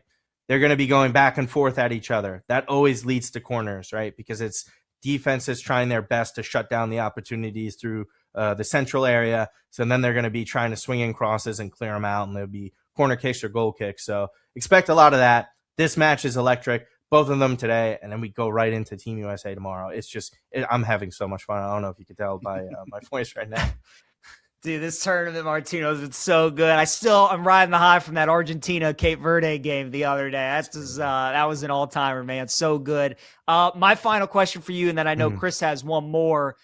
France or the field for you at this point to win the cup? You know what it is? I liken it a little bit to the Seahawks this year, where everyone's kind of conjuring up questions as to why Seattle can't do it. Is it a Darnold thing? Is it they don't have these guys. They haven't been in this position in a while. But then you just look at it, it's like Seattle's dominant everywhere. That's the same thing with France. People keep bringing this up where it's actually probably this simple, that they're just better than everyone else and there's not anyone close. A lot of the teams are talented, and anything can happen within 90 minutes, extra time, penalties, right? But when you see what goes down with that team, Olise, Dembele, and Mbappe all have a claim for best player in the world. And the backups to those players are arguably the best players in their leagues, with Ryan Cherky being one of those, but probably not in the Premier League, but he's one of the best players in the Premier League. So to have a guy like that off the bench says a lot. Mbappe's out for blood. You know how we have playoff risers in our sports here in America. I don't think there's a bigger international riser, and Mbappe is one of the best club-wise. It's one of those things where don't overthink it with your head here. They are the best. And now I think they're down to plus 170 in some places to win the whole tournament, which is a pretty awful number to bet at in the round of 16. But yeah, PJ, they're that much better than everyone else in the field. I don't think Spain, Portugal, or England have separated themselves to thrust them in a conversation to say they could beat France. And I know people see yesterday with Paraguay, it was 1-0. Not every team plays like that. Not every team's going to grind it out like that. And listen, France, we're kind of close on some opportunities. They could have had 2 or 3 goals. So don't expect that to sort of happen. And their pathway, it's not as bad. Morocco can beat them, though. That's another thing, too, that a lot of people are kind of just looking. Morocco made it to the semifinals for a reason. And guess who they lost to last time in that semifinals in 2022? It was France. So they're out for blood. They played great against Canada. We'll see how they handle that one. Morocco is incredible. Nobody should be surprised by what they're doing. And by the way, if Morocco beats France, they can absolutely win this entire tournament. Obviously, that goes without saying when you beat a favorite like that. But they are that good, and they probably just got the worst matchup in the quarterfinal possible. Martino, before we let you run, PJ and I were talking about this a couple minutes before you jumped on. I know you have that Milan pod. In yes. Italy, they say you win games with the attack, but you win the league with defense, right? I think part of the reason American fans, even average American sports fans, have latched onto the U.S. men's national team, not just because it's the best version or the most athletic version of a U.S. men's national team we've probably ever seen, but because of Pochettino's style, and they just attack. How far can they go with that style? When will they have to adjust? Is it against Spain or Portugal? If they get all the way to the semis, is it against France? Or can they really go all the way with Pochettino's style and just continue driving? I think that it could impact them this round. I don't think so. Definitely next round of the quarterfinals. You play Portugal or Spain. No disrespect to Tyler Adams, Tillman, and McKennie. The midfield level that those teams have are leaps and bounds above everyone else that we have. And I think especially against Spain, that'll be really difficult to maintain that sort of possession, get the ball back and win. We're going to be pressing like that. But as far as like teams executing on the counterattack, those are so dangerous. I mean, you would probably like to face Portugal because, no offense to Cristiano Ronaldo on a counterattack at his age is not that same type of player that you would be very scared of. Probably you would say so if that's the case with corner kicks and set pieces. He's always going to be of danger. His movement in the box doesn't go away. He's still a good enough athlete, but that pace has severely dropped off. I'd rather face them. And again, it could happen against Belgium. They know how to play against counterattacking styles, but with Flo Balogun back, I expect that to happen. Tim Ream, love him. Legend for Team USA. Going to get exposed at a certain point. There were moments in past games where he looked like he didn't have that recovery speed on counters, and we were fortunate enough that they were offsides or poorly played by Australia and some of these other sides. You're not going to get away with that against these sides later on in the tournament. But listen, that comes down to Team USA grinding out results. Freeman and Chris Richards have been great. There's no denying that. But I've always been scared of what Freeze has been capable of having in terms of mistakes, and the same goes for Tim Ream. So that means shut down performances by the midfield is a must in quarterfinals and on for us to pull off any sort of miracle. But again, you make the quarterfinals, you hit your highest of high goals, in my opinion. Anything after that is just incredible house money. I think that they're playing with that in a way too right now against Belgium, because on paper everyone's like, well, Belgium historically better than Team USA, and the rest of the world does not want us to win this one.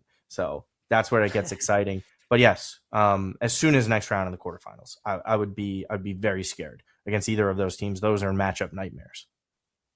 Fantastic insight, Martino. Can't thank you enough for the time and the infectious enthusiasm that I think all sports fans are now feeling as this thing ramps up through the round of 16 and toward the quarterfinals. And of course, here in America with Flo Balogun now back tomorrow night. Thanks again for the time, man. Thank you so much. Thanks, guys. Appreciate it. Absolutely. Thanks, Martino Puccio, contributor for The Athletic. I mentioned that Milan pod. So if you're looking to get into European soccer after the World Cup, you could do worse than Serie A. If you're looking for one of those European leagues to latch onto, and Martino covers all of it, also been contributing to Gameday Garage during this World Cup coverage as well. I love the fact that he's just like, he's buzzing with excitement, PJ, because that's what it feels like with the breaking news of Balogun being back tomorrow night and all that. Like the momentum, you're already the home side for this World Cup, but now all the momentum kind of swelling up behind the U.S. men's national team. Just get me to Monday night tomorrow, Chris. That's all I can say, man. I am just ready. Monday night football. I am ready. It's going to be so good. Seattle's going to be on fire. And we got Balogun back, man. It's going to be great. From Monday night football to Monday night football, we are going to power rank the most improved NFL teams during this offseason, with training camps just a little more than 2 weeks away around most of the league. And we'll do that next right here on Westwood One Sports.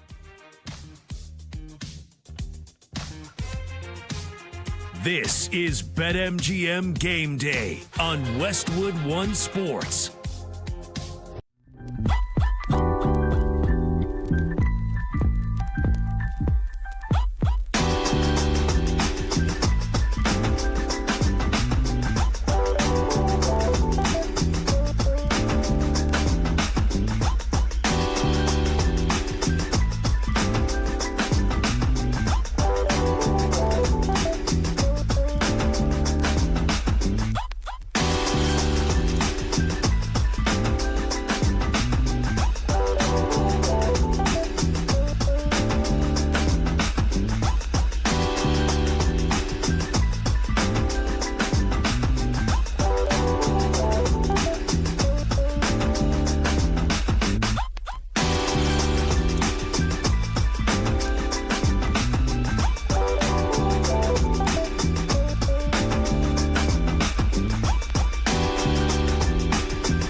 Breaking down the biggest games and the smartest angles. This is BetMGM Game Day on Westwood One Sports. I mean, here's a classic jam for you. Some killers. We will draft our favorite sports anthems or songs a little bit later in the show here on BetMGM Game Day because everybody's hyped about the World Cup. Country Roads has taken over, typically reserved for, West Virginia sports. The U.S. men's national team has just adopted it as an anthem this year. And so I'm sure that'll get drafted. We will go around the room. Everybody will get a couple of draft picks a little bit later in the show. We will continue to talk World Cup. Obviously, the big news of the day breaking in the last hour or so that Folarin Balogun has had his ban due to that red card against Bosnia in the round of 32, has had it suspended. So he'll be eligible tomorrow night in Seattle for Monday Night Football against Belgium and a chance to move ahead to the quarterfinals alongside PJ Glasser. I'm Chris Mack here on Westwood One Sports, inside the Westwood One Sports app and your Odyssey app as well, AUDACY. Can always listen on Sirius XM channel 375 as well. I don't know if we're rearranging things on the fly here today with everything going on with the World Cup.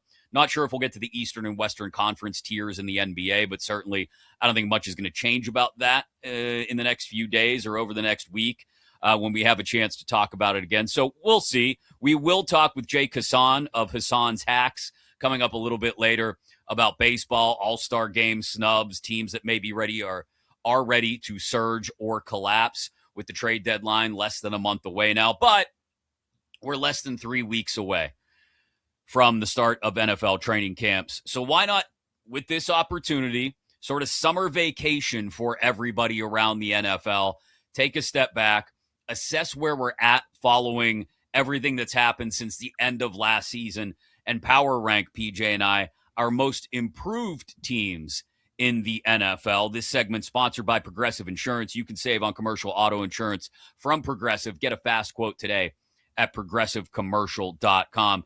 PJ, I will let you lead the way, and you can have the floor first when we talk about the 5 most improved teams in the NFL this offseason. All right, yeah, let's do it, Chris. This is always fun because especially in the NFL, right, people that follow the sport know that just about every year there's a team that goes from worst to first in the division, and year after year we tend to have some turnover in the NFL. So it was honestly kind of tough to just narrow it down to 5 teams because I had a few candidates. I'll start, though, with the Cincinnati Bengals, who I think are going to be improved, and I think a lot of people expect them to be.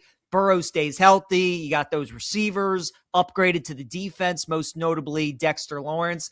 I think Cincinnati's definitely going to be a player in the AFC North. I think they have a good shot to make the AFC playoffs this upcoming season as well. And it kind of feels like the last dance almost for Zach Taylor. He watched all 3 of the other coaches in the AFC North move on and either take new jobs, or Mike Tomlin, in his case, is going to the broadcast booth for NBC. But this is it for Taylor. If they don't make the playoffs or they don't live up to expectations, he's gone. So I'll go with Cincinnati as my number 5.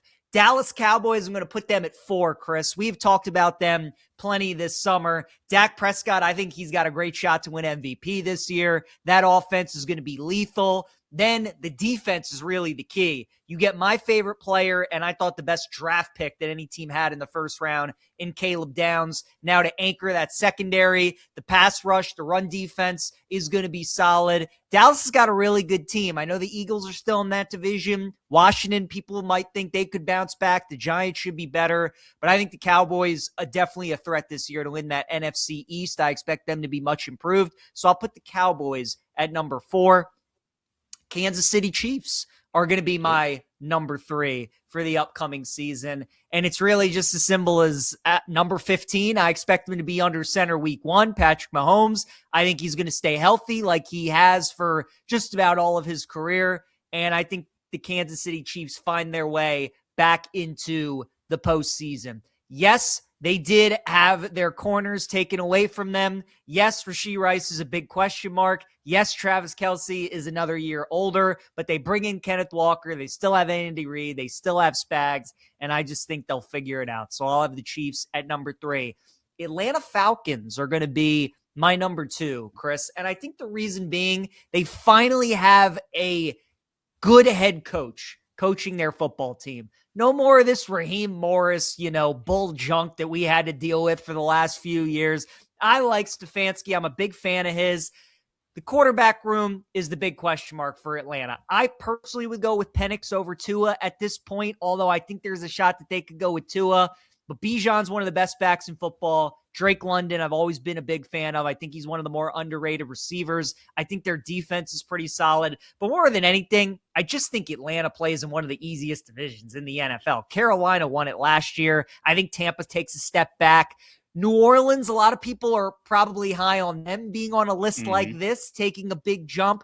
I think Atlanta is more so that team. So I'll put the Falcons at number 2. And then I talked about the beginning of my monologue. Usually there's a team that goes worst to first every year in the NFL. I think we might see that, Chris Mack, this year in the AFC South. Give me the Tennessee Titans atop my power rankings. I like Cam Ward. I think he's a gamer. I think he's a real solid quarterback. I think Carnell Tate, even though at the time I didn't love drafting him at number 4, all these teams that have gone out and gotten their young quarterbacks, top-end receivers, it normally works out for them. I think it's going to work out for Cam Ward. I love the fact that Robert Saleh is calling the defense, that what he should have done with the Jets, he's doing it with the Titans. And Dable, bringing him in as the OC, I think that's going to be a nice match with Cam Ward. Tennessee, it's always a sneaky, underrated home field advantage, not because they have the best crowd, but I've just always felt like it's a difficult place to play, and it's kind of like a Carolina-type vibe. We saw the Panthers pull off a bunch of upsets this year at home. I think the Titans can kind of do the same thing. Ward takes that big step. Defense still pretty solid. I think Titans go worst to first, win that division. So the Titans will be atop my power ranking. So my top 5 most improved teams in the NFL this year: Bengals 5, Cowboys 4, Chiefs 3, Falcons 2, and the Tennessee Titans at number 1. So we definitely have some crossover in our lists. I'll get to mine in a second. I like the Cincinnati call. I like the Dallas call. Kansas City and Atlanta are a little curious to me because you mentioned the things that Kansas City didn't do this offseason, right? So I think there's, if we're talking about results from last year, certainly the Chiefs aren't going to be a 6-win team again. I think we all agree on that if everybody stays healthy. I just have a question about how they adjust to what I think is going to be a somewhat different personality on offense. And if they don't have a different personality on offense, and I think that's a knock against Andy Reid because I think they do need to adjust their personality on offense. So that's a curious call. Atlanta, I think we could probably talk about any team in the NFC South as being a candidate for most improved because they can't be much worse than last year. Any team in the NFC South, really. So, but that's a strong list. I like it. I like it for a lot of different reasons, including the teams that we overlap on.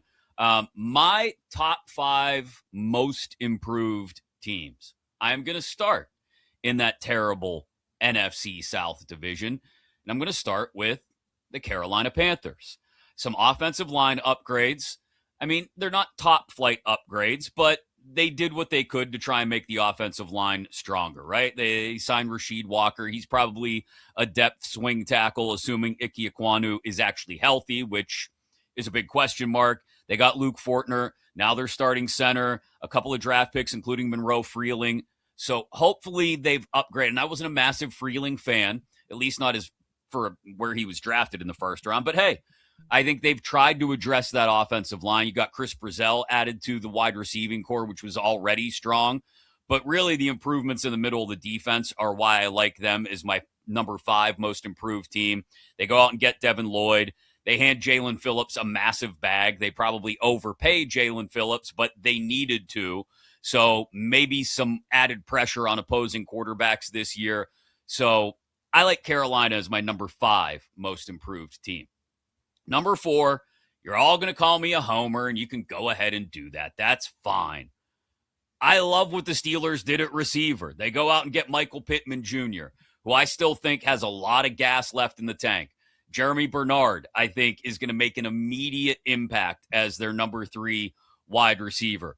2 draft picks on the offensive line in the first 2 days, who I think both end up taking starting jobs in the first month or 2 of the regular season. In Max Ahanichor at right tackle, and Jennings Dunker eventually will be their right guard. Targeted improvements in the secondary with Jamel Dean and Jaquan Brisker, as well as the draft pick Dalen Everett. So I think they addressed what needs they needed to address. And I think they did a pretty good. Sebastian Joseph Day is a reinforcement on the defensive line. They got run on again a few times last year. So I have the Steelers as number 4, most improved. Number 3, I'm not saying this team is going to the playoffs. I'm going to just tap the brakes before I set any expectations here.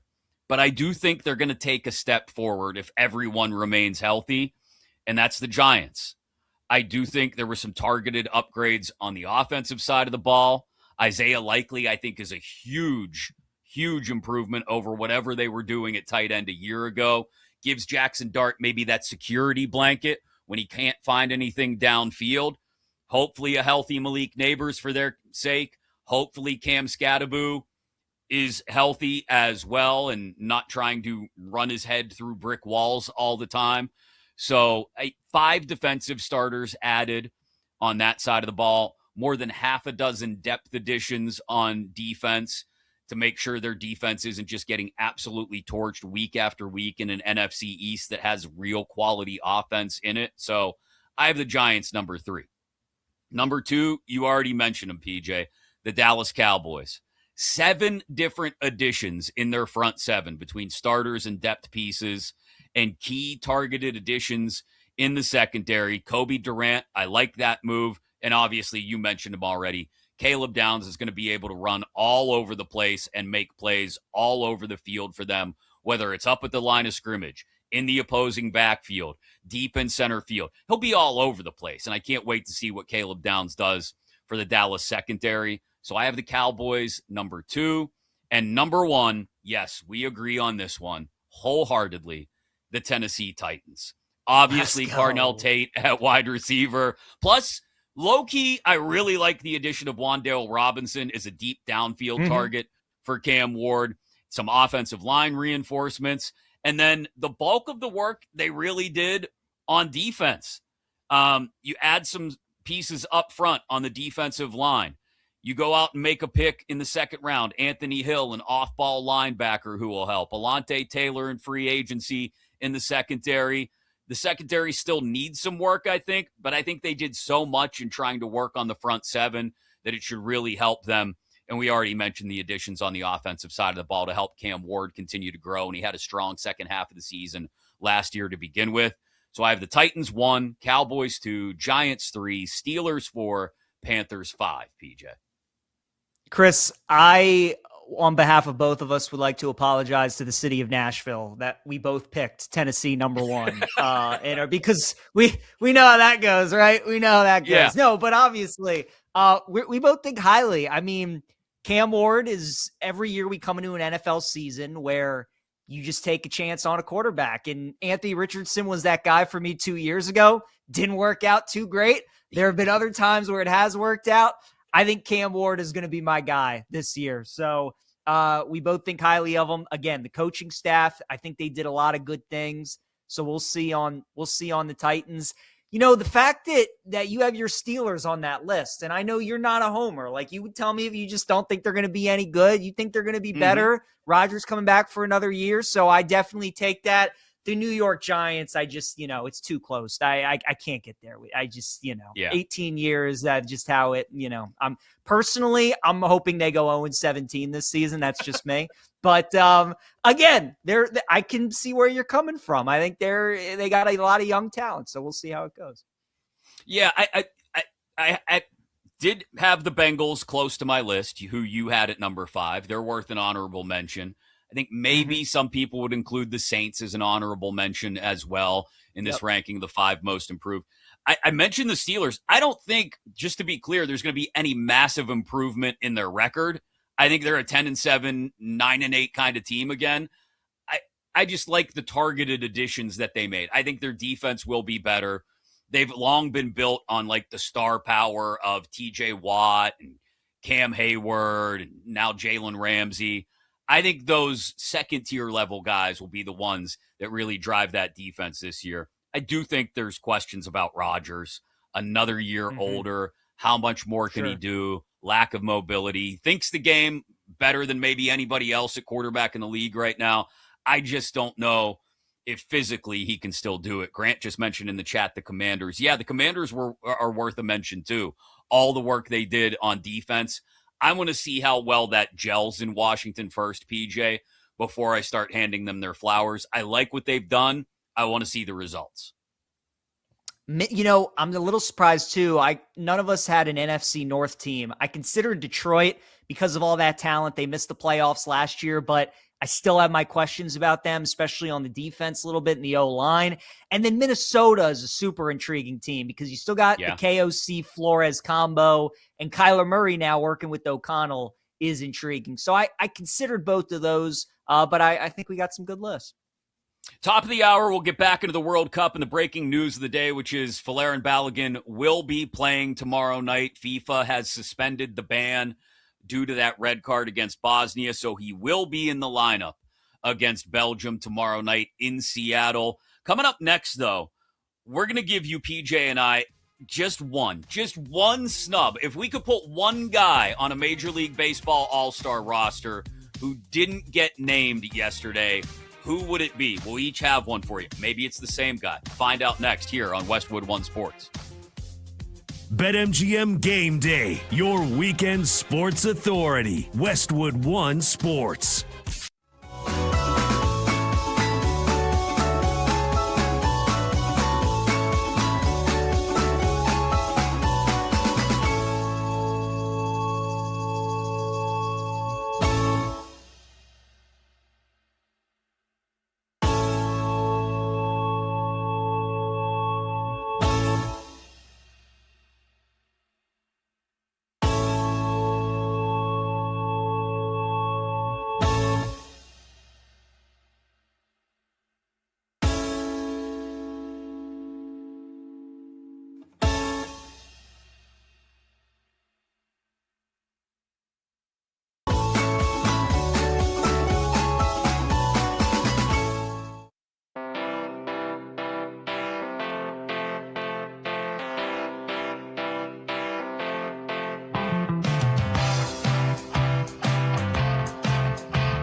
down the biggest games and the smartest angles. This is BetMGM Game Day on Westwood One Sports. A really good point brought up in the YouTube chat. If you want to watch the show, obviously, you listen here on Westwood One Sports, but you can watch BetMGM Game Day on YouTube live, youtube.com/@BetMGM tonight. A really good point in the YouTube chat that we'll bring up in regards to USA Belgium tomorrow night in Seattle at the top of the hour. But alongside PJ Glasser, I'm Chris Mack here on BetMGM Game Day. The All-Star rosters are set, PJ, for the Major League Baseball All-Star Game.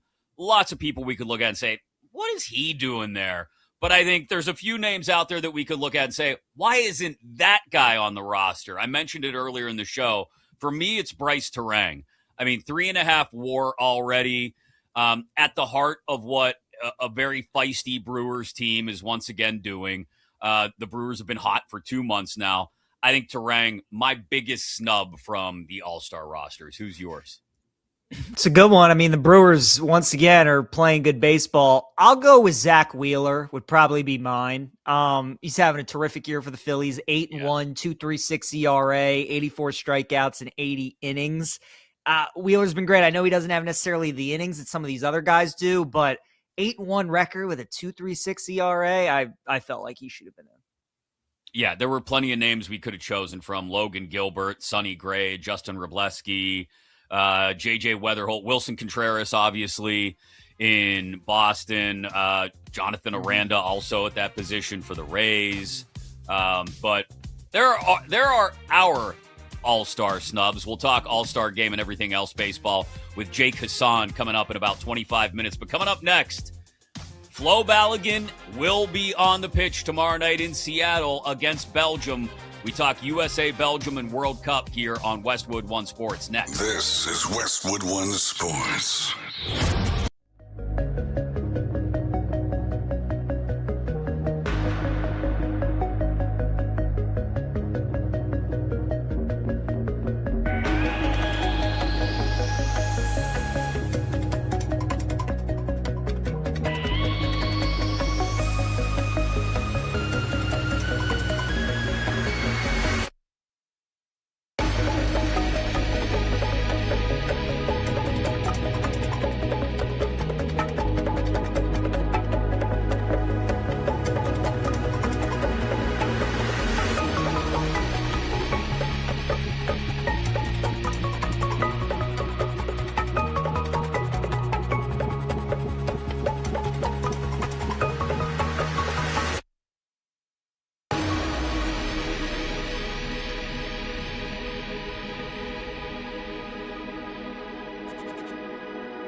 Only man there, able to steer it to Adams, flicks it along Tillman. He's got Balogun making a run off him. Can he get around to that ball? To the deflection, Balogun scores!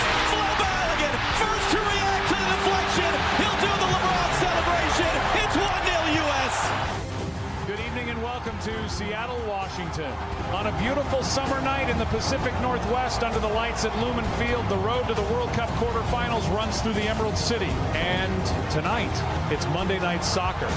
Romelu Lukaku and Belgium's Red Devils take on Christian Pulisic and the Stars and Stripes of the United States of America. 90 minutes, one winner, a place in the FIFA World Cup quarterfinals. Kickoff is next.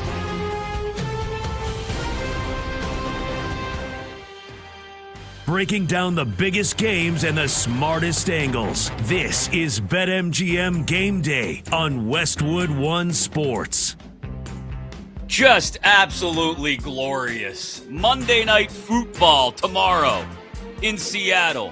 And Folarin Balogun will be on the pitch for Team USA against the Belgians. What the hell have they done besides make waffles?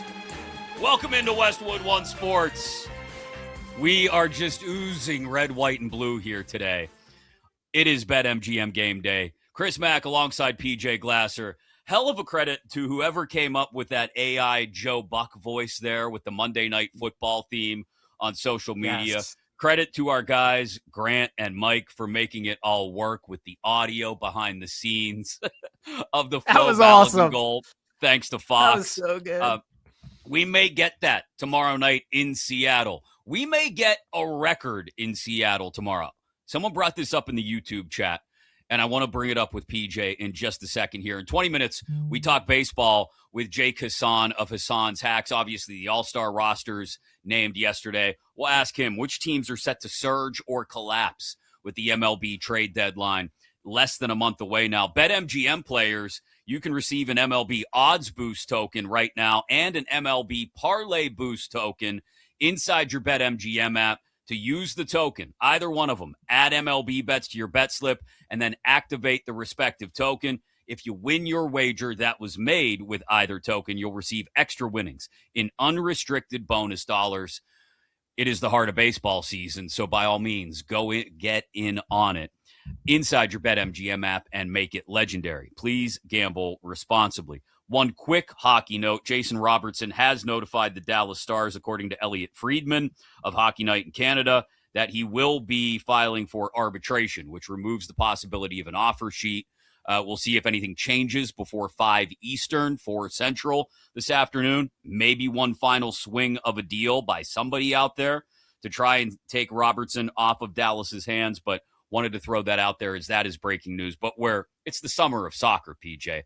I mean, what else could we possibly be talking about right now than what's going to go down in Seattle tomorrow night between the Americans and the Belgians? I have to bring this up. Someone whose handle is just Opinionated Loser 74 in the YouTube chat. Hello, Opinionated Loser 74. We welcome you into this band of merry misfits and opinionated losers of our own here on Westwood One Sports. Said, I could see a decibel record at Seattle if we win tomorrow night. It is, as Martino Puccio said an hour ago, PJ, one of the, if not the loudest environments in American professional sports, Lumen Field. Yes. Or I imagine they're just calling it Seattle Stadium or whatever they're calling it for the World Cup's purposes, for FIFA's purposes during this World Cup. It is going to be absolutely ear-splitting tomorrow night in Seattle. I would venture that 99% of the fans that attend that game tomorrow, it'll be the loudest environment they have ever been to. Like, you can't, I mean, it's going to be absolutely off the charts. I can't wait to watch it.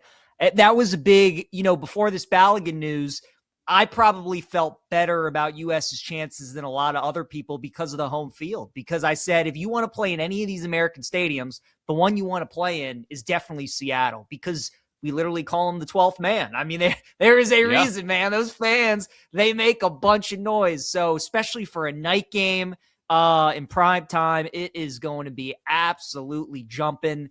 I actually think, Chris, more so than the U.S. winning the game tomorrow night, I think the peak volume that we could get is Balogun scoring. I think if he scores, that is the loudest you're going to hear that building. Obviously, if the U.S. win, especially if it's on penalties, it's going to be absolutely nuts. But if Balogun scores, oh my God, that place is going to lose its mind. I don't know if my cardiac health could withstand penalties, PJ. I don't know if I'm prepared for that, in all honesty. Chris, real quick, I got a question. For you real quick, because I think you'll appreciate this, because you talk about, like, you know, your heart and all this stuff. I was thrown out on shows earlier this week. So the U.S. men's national team, right? If you had to rank the Steelers, the Pirates, and the Penguins, 1, 2, 3, like most you want to see win another, most you want to see win a championship, how would you rank them? 1, 2, 3. So I've already seen the Steelers win a Super Bowl and the Penguins, multiple Super Bowls, and the Penguins win multiple Stanley Cups. I have been to parades for both of those teams. So I would have to say the Pirates, just because the last time they won a championship, I was literally in diapers. So it's been so long. We're talking going on 47 years. So it would have to be the Pirates. What about you? For me, the Ravens are still my one, but it's almost the same where, like, I've seen them win a couple. So I'd like to see the Orioles win, because I've never seen that, and I don't know if I'll ever seen that. Right. But the question I was posing to people, I was doing the show with Pat Boyle, who's a New York sports fan, and I said, if you took your number one team and your number three, and if you took your number one team and your number three team, and you took your two and U.S. men's national team, and you had to choose which one you'd rather see win a title. So for you, U.S. men's national team and the Steelers win a championship or win the World Cup, or would you rather take the Pirates and the Penguins? Which one would you rather see? And that was the question I posed, because it's like, it's interesting to think about just how much a U.S. World Cup would mean to you, right? It'd be so cool. Like, as Steelers and Ravens fans, we hate each other's team, but we root for U.S. men's national team, right? Or like Caps and Penguins fans, same thing. So I actually, mine would be Ravens and Wizards, Orioles and U.S. men's national team would be how I would separate the two. And I would take Orioles and U.S. men's national team, because it's two things that I don't think I'll ever get to see. So the fact that I would get to see both, I would take that. Yeah, that is, man, the U.S. winning a World Cup in the same year that they, had the hat trick of hockey wins in the Olympics and Paralympics would be, I mean, just how much red, white, and blue can ooze out your ears. I mean, that might level as well just shut it down after 250. Right. It's all downhill from here. Yeah. Right. It. We will, I've long contended that maybe American society peaked in the early 2000s. But I think we would reach a new peak, at least for sports achievement, to win the World Cup. And like I said, the hat trick of gold medals at the Olympics and Paralympics in hockey, all the same year as the 200, what was it called? The semi-quincentennial. I think I have that right. The 250th anniversary of our country. I'd probably have to go with that. Yeah. Plus, you're giving me a Steelers Super Bowl on top of it too. Like that would be the icing on the cake.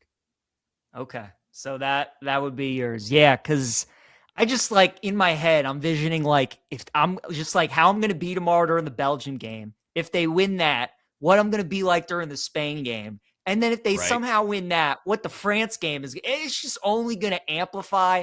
And then the country, like what that would do, all the watch parties everybody, like game nights would be, because all these other countries, Chris, I mean, these places shut down. Like when Brazil's playing, nothing's open. Restaurants aren't open. You know, like no grocery store, nothing's open. Everybody's watching the game. So to see that happen to our country outside of obviously the bars where people is watching, that just be, it'd be nuts, man. It'd be absolutely nuts. I'm very curious to see what the viewership numbers are like from this point going forward if the U.S. continues to advance. I want to say there were 24.4 million viewers for the English language broadcast on Fox. Another 9 million watched on Telemundo, which means you had on average 33.5 million people watching that. Now, we're still just a fraction of like a Super Bowl audience, obviously. But if you were to get it all the way to, say, the semifinals, like that's where I think now the semifinal match, I think as Mike, our board op, pointed out, that would actually be it would be a Friday afternoon. So you talk about places that wouldn't be getting any work done, like in Brazil where the country shuts down. A Friday afternoon with the U.S. playing France in a World Cup semifinal, if it ended up being that, let's just go down that path. I mean, I got to think your TV audience would be north of 50 million. And you're talking about whole cities just shutting down at like 2:30 on that Friday afternoon. Nobody really works on Friday afternoons anymore anyway. Everybody leaves work by like 2:30, 3 o'clock anyhow. So happy hours across the United States, at least on the East Coast, would be nuts. And on the West Coast, maybe nobody would even bother going into work. They'd bail during lunch hour, and the whole country would be locked in. All right, so I got two questions for you. The first one, hypothetically, and I know we're getting ahead of ourselves, but what the heck? Let's have some fun. What game would draw more ratings? U.S. versus England in the final or U.S. versus Argentina in the final? Oh, my. U.S. My initial knee-jerk reaction that I almost just spit out there was U.S.-Argentina. I mean, the Messi effect. It's the Messi factor, right? Of course. Yeah, I agree. Absolutely. It'd be close because we know how many British people are in this country, but I think the Messi factor, I agree. My second question, if it's U.S.-Argentina World Cup final, Sunday, early evening, kind of like, Super Bowl start, does that game do more ratings than the Super Bowl? I don't think it. I don't think the game was 25 million. The Super Bowl is about 125 million or so. Right. I don't think we'd get to Super Bowl levels. I don't think. But I think we'd be close to 100 million. I think we'd be right around the 100 million mark, which is still, again, Super Bowl is Super Bowl. It's kind of its own entity in U.S. pop culture. But we would be really close, I think, by that measure. I think we'd be right around 100 million. I go back and forth. Chris, I almost think they do more numbers. I mean, this Really? Bosnia game drew as many viewers as the Knicks-Spurs Game 5 when the Knicks won the title. Think about that. I mean, think about that. For Bosnia. Now Balogun's back. Everybody's getting this news. It's a Monday night. I legitimately think they could get I think they could get 50 million viewers tomorrow, maybe 40 million viewers tomorrow. I think there's a shot. So if they got 25 for Bosnia, I think they could get 40, especially with the Balogun news. If they win that game, they play Spain. That one would be interesting because that's like the first real game where I think people would be like, we're probably not going to win. I don't really need to set my day around that. But if they do win that one, that changes the psyche of like, holy smokes, like maybe we are one of the best teams in the world.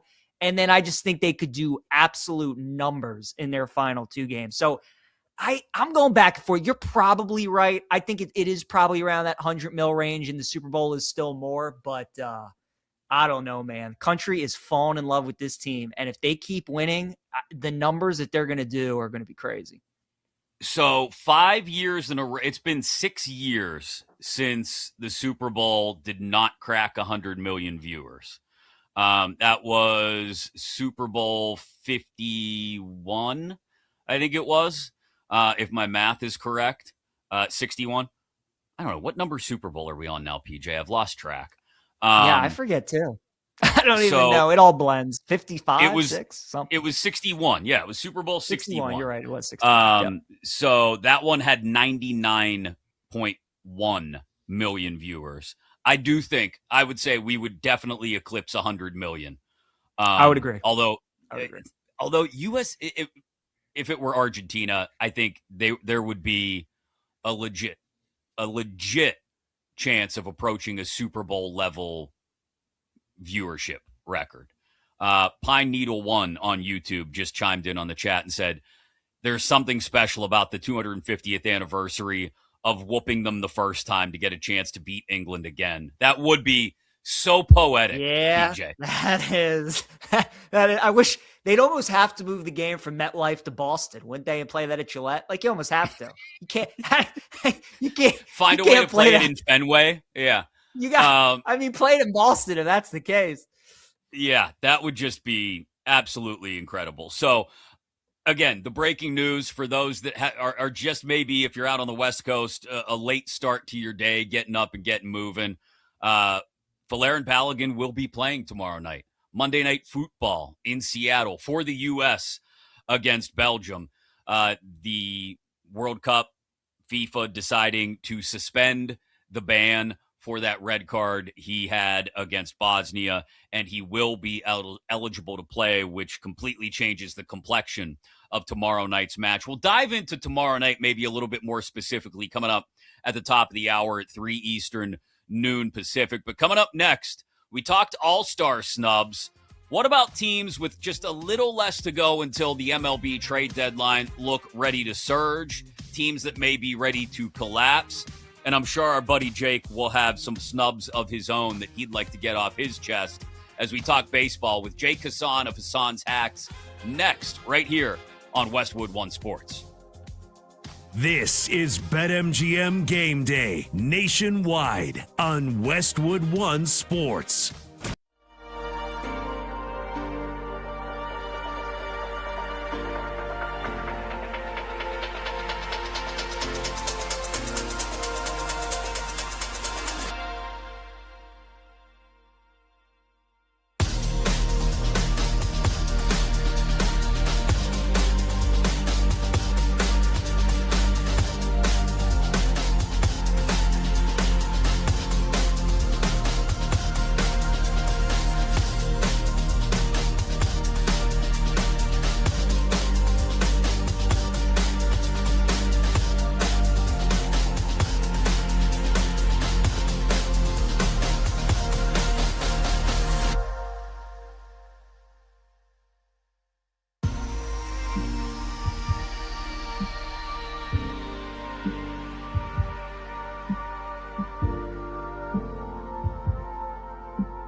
edge for the weekend slate. BetMGM Game Day continues on Westwood One Sports. All right, some housekeeping issues for you here on Westwood One Sports, where we are locked in on the World Cup. Folarin Balogun will be available for the U.S. men's national team tomorrow against Belgium in Seattle. So we will get back into that towards the end of the hour here. Jake Hassan, who will talk baseball with us from Hassan's Hacks, will join us at the top of the hour now. And our weekly BetMGM Game Day draft we will hold right now. This segment sponsored by Progressive Commercial Insurance, protecting small businesses with affordable coverage options. Get a quote today at progressivecommercial.com. And what are we drafting this week? Well, with Country Roads by John Denver kind of taking over, PJ, as the U.S. men's national team unofficial theme song, we thought, why not draft the best anthems or songs in sports? So we will do that. We will draft our favorites. I think this list could go all over the place, from the kind of songs that are like wild hype themes to celebration songs. I can think of a couple. I'm not going to give any away here during the build up to it, but PJ, is your board set? Oh, my board's set. I'm ready to roll. All right. I know exactly where you or Grant may go with your first pick. Just to clarify, the draft order for our weekly BetMGM Game Day draft for this one will be PJ first overall. It will be Grant picking second. I'll pick third. Zach will get us his picks in the chat. He'll be fourth in the wraparound fifth. We'll go through 4 rounds, snake style, here on our draft of the best sports anthems and songs. And PJ, you get to lead us off. I think I have a pretty good idea where you're going with this. So, I mean, I don't know, because I wasn't sure if this was allowed, but I think it is. But I'm going with the March Madness CBS jingle as my number one, because I just think that's the best, you know? You hear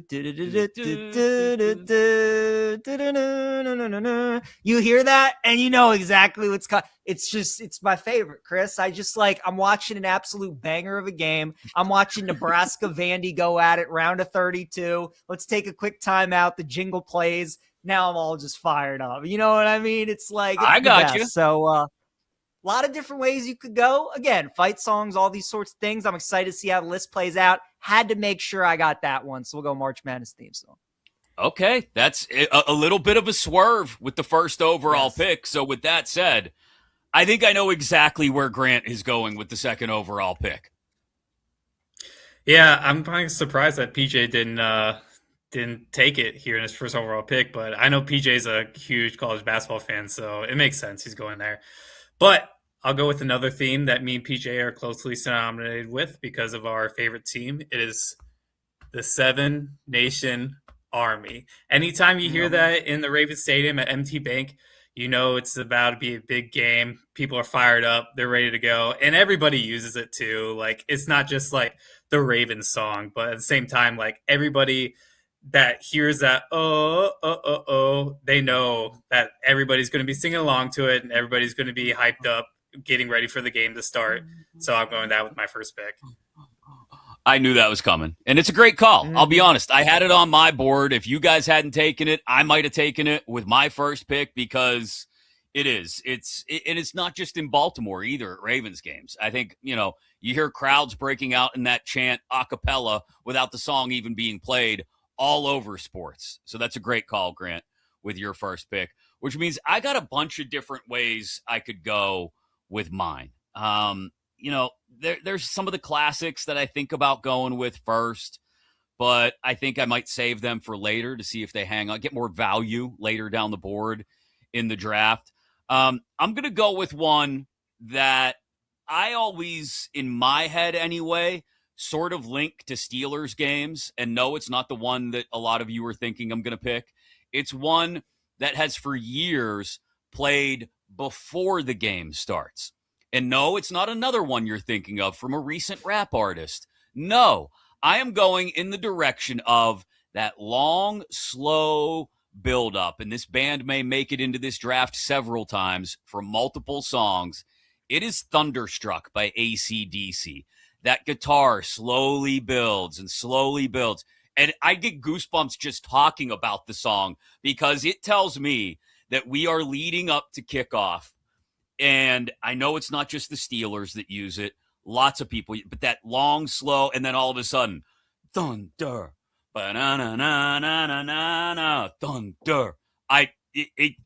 I'm ready to run through a wall right now. So Thunderstruck is my first round pick, which brings us to Zach, who isn't on camera for this one, but is instead going to get us his picks in the chat, and he's going to go with Enter Sandman, specifically the Virginia Tech entrance. I mean, Enter Sandman, whether it's Mariano Rivera, whether it's Virginia Tech, I mean, you can't go wrong with that on either atmosphere, anywhere really. When those first couple guitar chords hit, Enter Sandman is a clutch call, Zach. And you get 2 picks here. Oh, this is a great call, too. Baba O'Reilly by The Who. They play this at Rangers games. He hates the Rangers, but that another slow builder that when it kicks in, kicks and kicks hard, Grant. Kicks hard.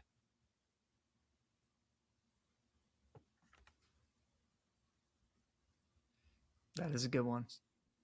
So Bob O'Reilly. Chris, I think you're next.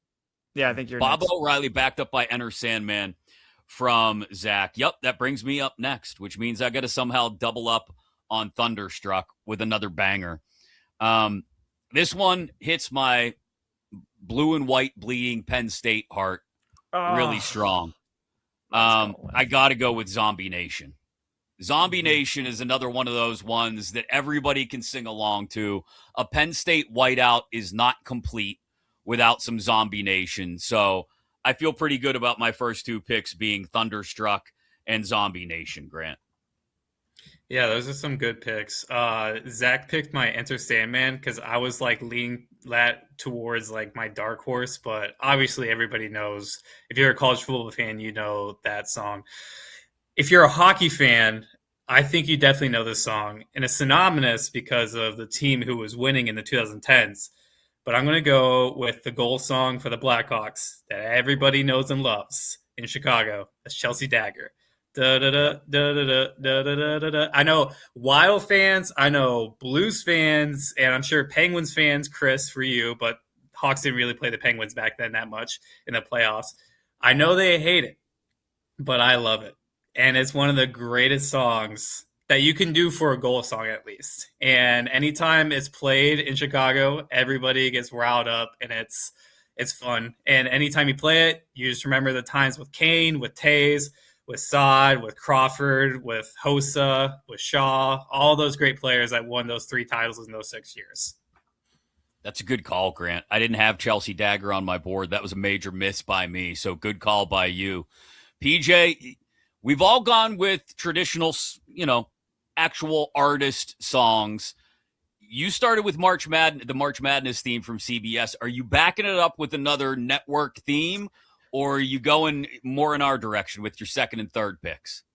Well, the whole reason we're doing this draft is because of the one song that the U.S. men's national team is singing right now that hasn't been chosen. So I got to take Country Roads. I got to take that off the board because it is terrific. Then I'll come back and I'll take the intro song for Duke. And if you've been to a Duke basketball game, when they start to get going before the game and they play Every Time We Touch by Cascada, it's always a banger. And every time we touch, I get this feeling. And whenever they have a big game, they play before any game, but any big game, it's always electric. And that's one of those songs that, is like 20 years old now and just is still like, whoo, that's a good one. So I'll put Cascada as my first pick of the third round. I like the versatility you're building with your roster here, PJ. The CBS March Madness theme, Country Roads, and Cascada Every Time We Touch. Grant, you've gone with Seven Nation Army and Chelsea Dagger. Where do you go with your third pick in our BetMGM Game Day draft of the best sports anthems and songs? Well, I would just say my board is falling particularly well, and I'd like to thank PJ for he had 2 picks right there for not picking it because he was talking about a song that's synonymous with USA. I'm going to pick another one. Anytime you hear a goal scored in the Olympics this past year, what song did you hear? You heard Freebird. And Freebird rang loud and proud this past winter in the Olympics. And that song is synonymous. I know it's about, a man who says that, he's a free bird, essentially, that he can't love one particular woman or something like that. I guess that's what the song is about. But now it's been transformed into, that's a song about America. And it's only the guitar solo at like minute 7 of the song or whatever. But like at the same time, when you hear Freebird, you think of America. So I'm going Freebird. Yeah. Props to the guys that remixed it, which is the one that has been just everywhere, like Grant said, since the Olympics. Moonlight, I think, is what they call themselves. The remix of Freebird is a really good call, Grant. All right. That brings me – you got a strong board so far, I got to be honest. I'm worried I might lose this one. This one's going to go back just a little bit. Oh, see, I'm between 2 songs now, and I know what I'm going to go with in the 4th round, so I don't know what to do. I'm very conflicted right now in my draft room. All right, I'm going to go with this one instead because it literally makes an entire stadium shake at Camp Randall, and it's Jump Around by House of Pain.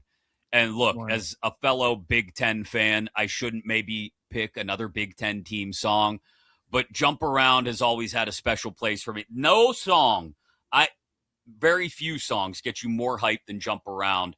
And I've heard so many stories from people who are in the press box at Camp Randall in Madison, and they're literally saying prayers that the place doesn't collapse because of the shaking you can feel when they play Jump Around at Wisconsin football games. So I will go with Jump Around with my 3rd pick, which brings us to Zach's 3rd and 4th pick. He's already got Enter Sandman. He's already got Baba O'Reilly.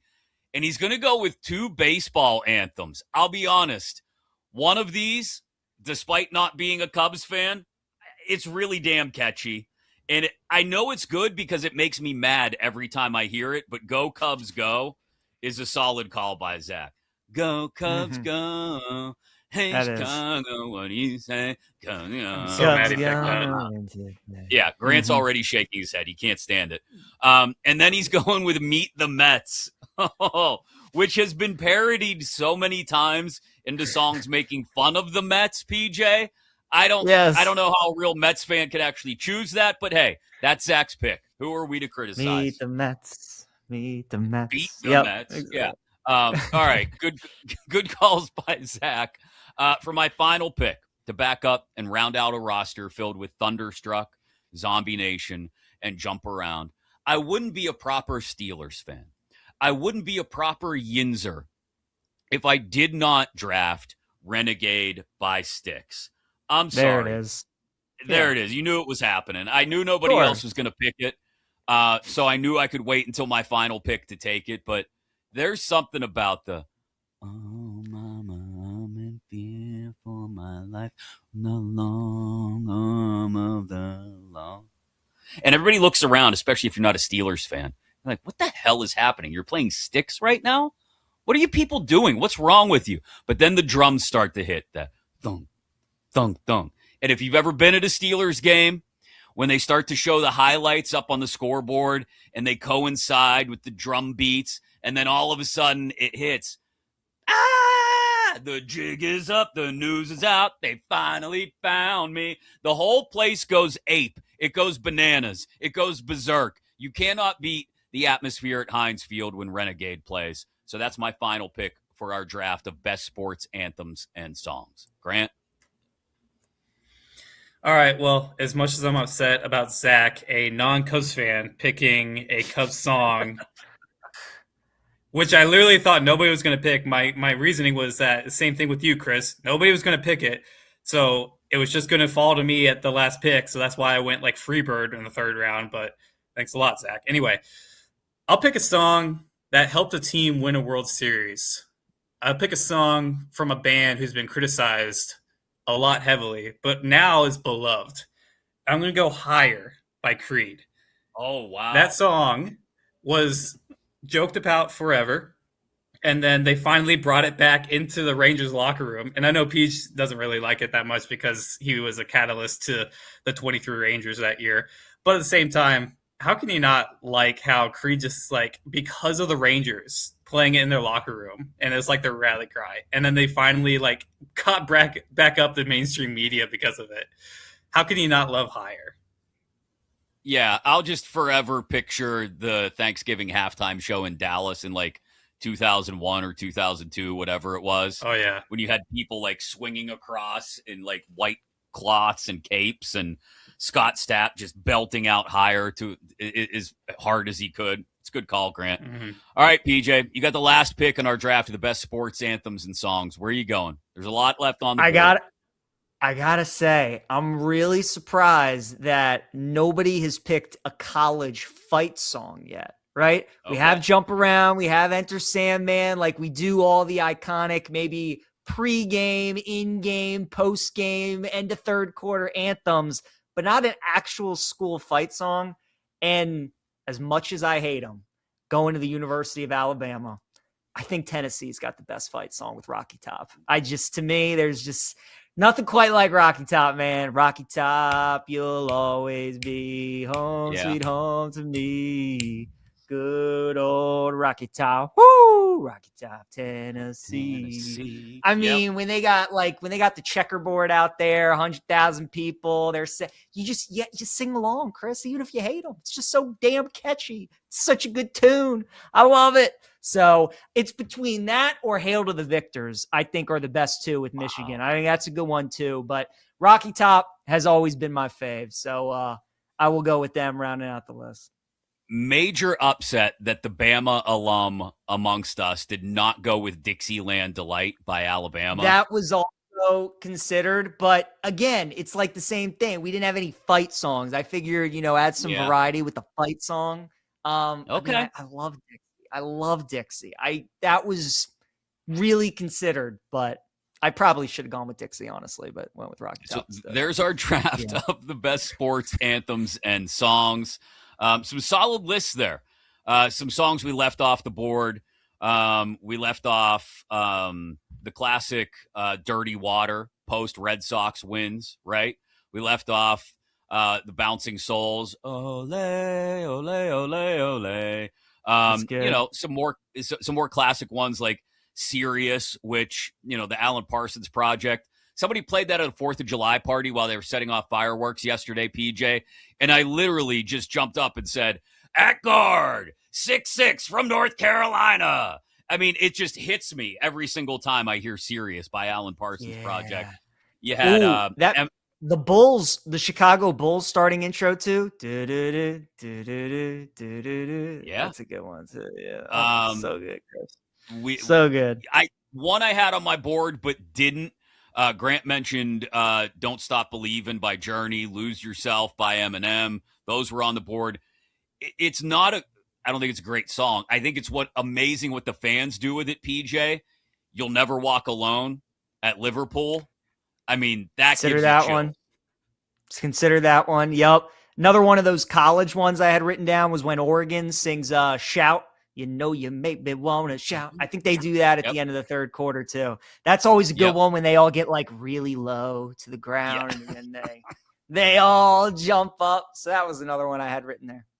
We left Mr. Brightside off the board. I know Max, our video producer, is upset about that one. Fall Out Boy, Light 'Em Up. So light 'em up, light 'em up. So that we left some good ones off, but that is our draft of the best sports anthems and songs as Country Roads is taking over while the U.S. proceeds through the World Cup. They get Belgium tomorrow night in Seattle. Let's look at this match specifically now that Flo Balogun is back and we know will be in the lineup tomorrow. We'll do that next. How does the U.S. beat Belgium, and how can Belgium do we consider it an upset, the number 9 ranked team in the world? But would it be an upset if Belgium beats the U.S.? How can they pull it off? That's next right here on Westwood One Sports. You're locked into BetMGM Game Day, Westwood One Sports.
Breaking down the biggest games and the smartest angles. This is BetMGM Game Day on Westwood One Sports. How did no one draft Copa de la Vida, the Cup of Life, Ricky Martin, in our draft of the best sports anthems and songs? For what it's worth, in the YouTube chat, Max threw up a poll, and PJ, you have won so far. The early precincts are reporting that you have won our draft. I think it's just absolutely appalling that an Alabama grad drafted Rocky Top instead of Dixieland Delight, but I don't disagree. None of my friends can ever see this episode or can ever see this segment of BetMGM Game Day ever. They will revoke my Alabama card. We can't ever have that, especially when Dixieland Delight was available. So that was bad by me. But you know what? I think the viewers, the YouTube chat, Chris, they appreciate I'm real. I'm honest. Rocky Top, it's a hell of a song. It's a great fight song. You know, it's super catchy. So but as we were talking in the break, I mean, I had the CBS March Madness jingle on there. There really are so many good jingles. I mean, we went more for like the, kind of college or NFL, like team-based anthem type things, but I almost feel like at some point we need to do a separate draft for just like the major networks theme songs and rank. Man. Like college football on CBS. I mean, nothing says Saturday afternoon at 4:00 like. And then no offense, no disrespect to Brad Nessler, but like Vern Lundquist forever will be just locked in my brain. Oh. You are looking. I mean, it's Get that aerial shot of the SEC stadium. Welcome to College Station, Texas. And I'm just like, oh, fire me up. Here we go. Yes. So good. That's a good call. Just theme songs would be a great draft. Top Chris, of the hour. Also, I missed the NHL on NBC one because I just think of Doc Emmerich's voice. Oh, as Doc well. Emmerich. Yeah. Great Doc Emmerich story. As we're all over the place today because we've been so focused on the World Cup and then Flo Balogun being allowed to play tomorrow night. We just we're buzzing. That's the way it's gone for most of today's show. So we have gone off the rails a few times. It's going to happen. Sorry. Jake Hassan's going to join us to talk baseball, all-star snubs, all that at the top of the hour. Trade deadline less than a month away. Funny Doc Emmerich story. So years ago, this is far enough back that we still had a home phone, PJ, my wife and I, and we had an actual answering machine on the home phone. And I was a producer and was trying to book guests for a show and accidentally left, instead of my cell phone number, accidentally left on a voicemail for Doc Emmerich my home phone number. So he called that number back, obviously, and left a message on our answering machine. And my wife, who I've mentioned before, is a noted non-sports fan, like just gets annoyed by my obsession with it all the time. Came home and played the answering machine and was like, you know that guy that does the hockey games? Yeah, he's on our answering machine for some reason. I was like, Doc Emmerich. And I saved that message on our answering machine until we got rid of the home phone. Oh, man. That is a great story. Hi, Chris. Doc Emmerich here. Yeah, I should be available Tuesday at noon. We could do that. Give me a call back. I got another good story too. When I was at Alabama, I run into this kid. His name was Coop at the radio station, and we're talking, and we're just like, oh, where are you from? All this stuff, and he was like, hey, my girlfriend is coming with her friend. You want to ride back to your apartment? And I was like, sure, yeah, no problem. So I get in the car, and I'm talking with all of them. And they're like, oh, PJ, so you work at the radio station? Like, what sports do you like? And this and that. And I'm talking about like my favorite broadcast teams. And I was like, I love Doc Emmerich and Eddie Olczyk. I absolutely love it. Chris, Eddie Olczyk's daughter was sitting in the front seat. No way. Is that insane, dude? I was like, they got it in Trash'em. Could you imagine? Yeah. I hate this broadcasting duo. But Eddie's daughter, Xandra Olczyk, went to Bama. She was right there. I was like, how insane That's is hilarious. that? I was like, well, I'm a big fan of your dad and Doc. She's like, Doc is the best. He's the nicest guy. I'm like, he seems like it. Isn't that crazy? That's amazing. That is incredible timing and luck. Yeah. Look at that. So wild. So we will break down in a little bit more detail than we've been able to this point. PJ and I, our personal thoughts on U.S. Belgium tomorrow night in Seattle. We've talked about, the viewership records that may or may not be set in this thing, or as the U.S. advances. We talked to Martino Puccio earlier about how this thing lines up. In about 25 minutes, we will take a little bit as deep a dive as two guys who I don't think soccer is anywhere close to our number one sport, but we're just lit up by the World Cup right now. We will dive into that in about 25 minutes. Obviously, everybody's feeling the summer of soccer around here. So it's time to get in on it at BetMGM as the world's top stars are going head-to-head on the pitch. And you can grab an odds boost token right now to join the excitement and make your world's game moment. All you got to do, get into your BetMGM app and activate your token for any world's game bet, and you'll receive a bigger payout if your bet wins. It's all waiting for you inside the BetMGM app. We will dive back into that in about 25 minutes because with the news that Folarin Balogun is going to be able to play for the U.S. tomorrow, we've also got reports out there that the White House was somehow involved in trying to get the suspension lifted. I mean, look, we wouldn't be a proper soccer country if we didn't have our politicians trying to exercise a little influence on FIFA somehow. Maybe that's what happened. Who knows? But the world is buzzing about U.S. soccer, and we will continue to do so here this afternoon here on Westwood One Sports. Coming up next, though, All-star snubs, teams that are ready to surge or collapse with the deadline less than a month away, all coming up with Jay Kassan next here on BetMGM. This is Westwood One.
It's just a beautiful time of year.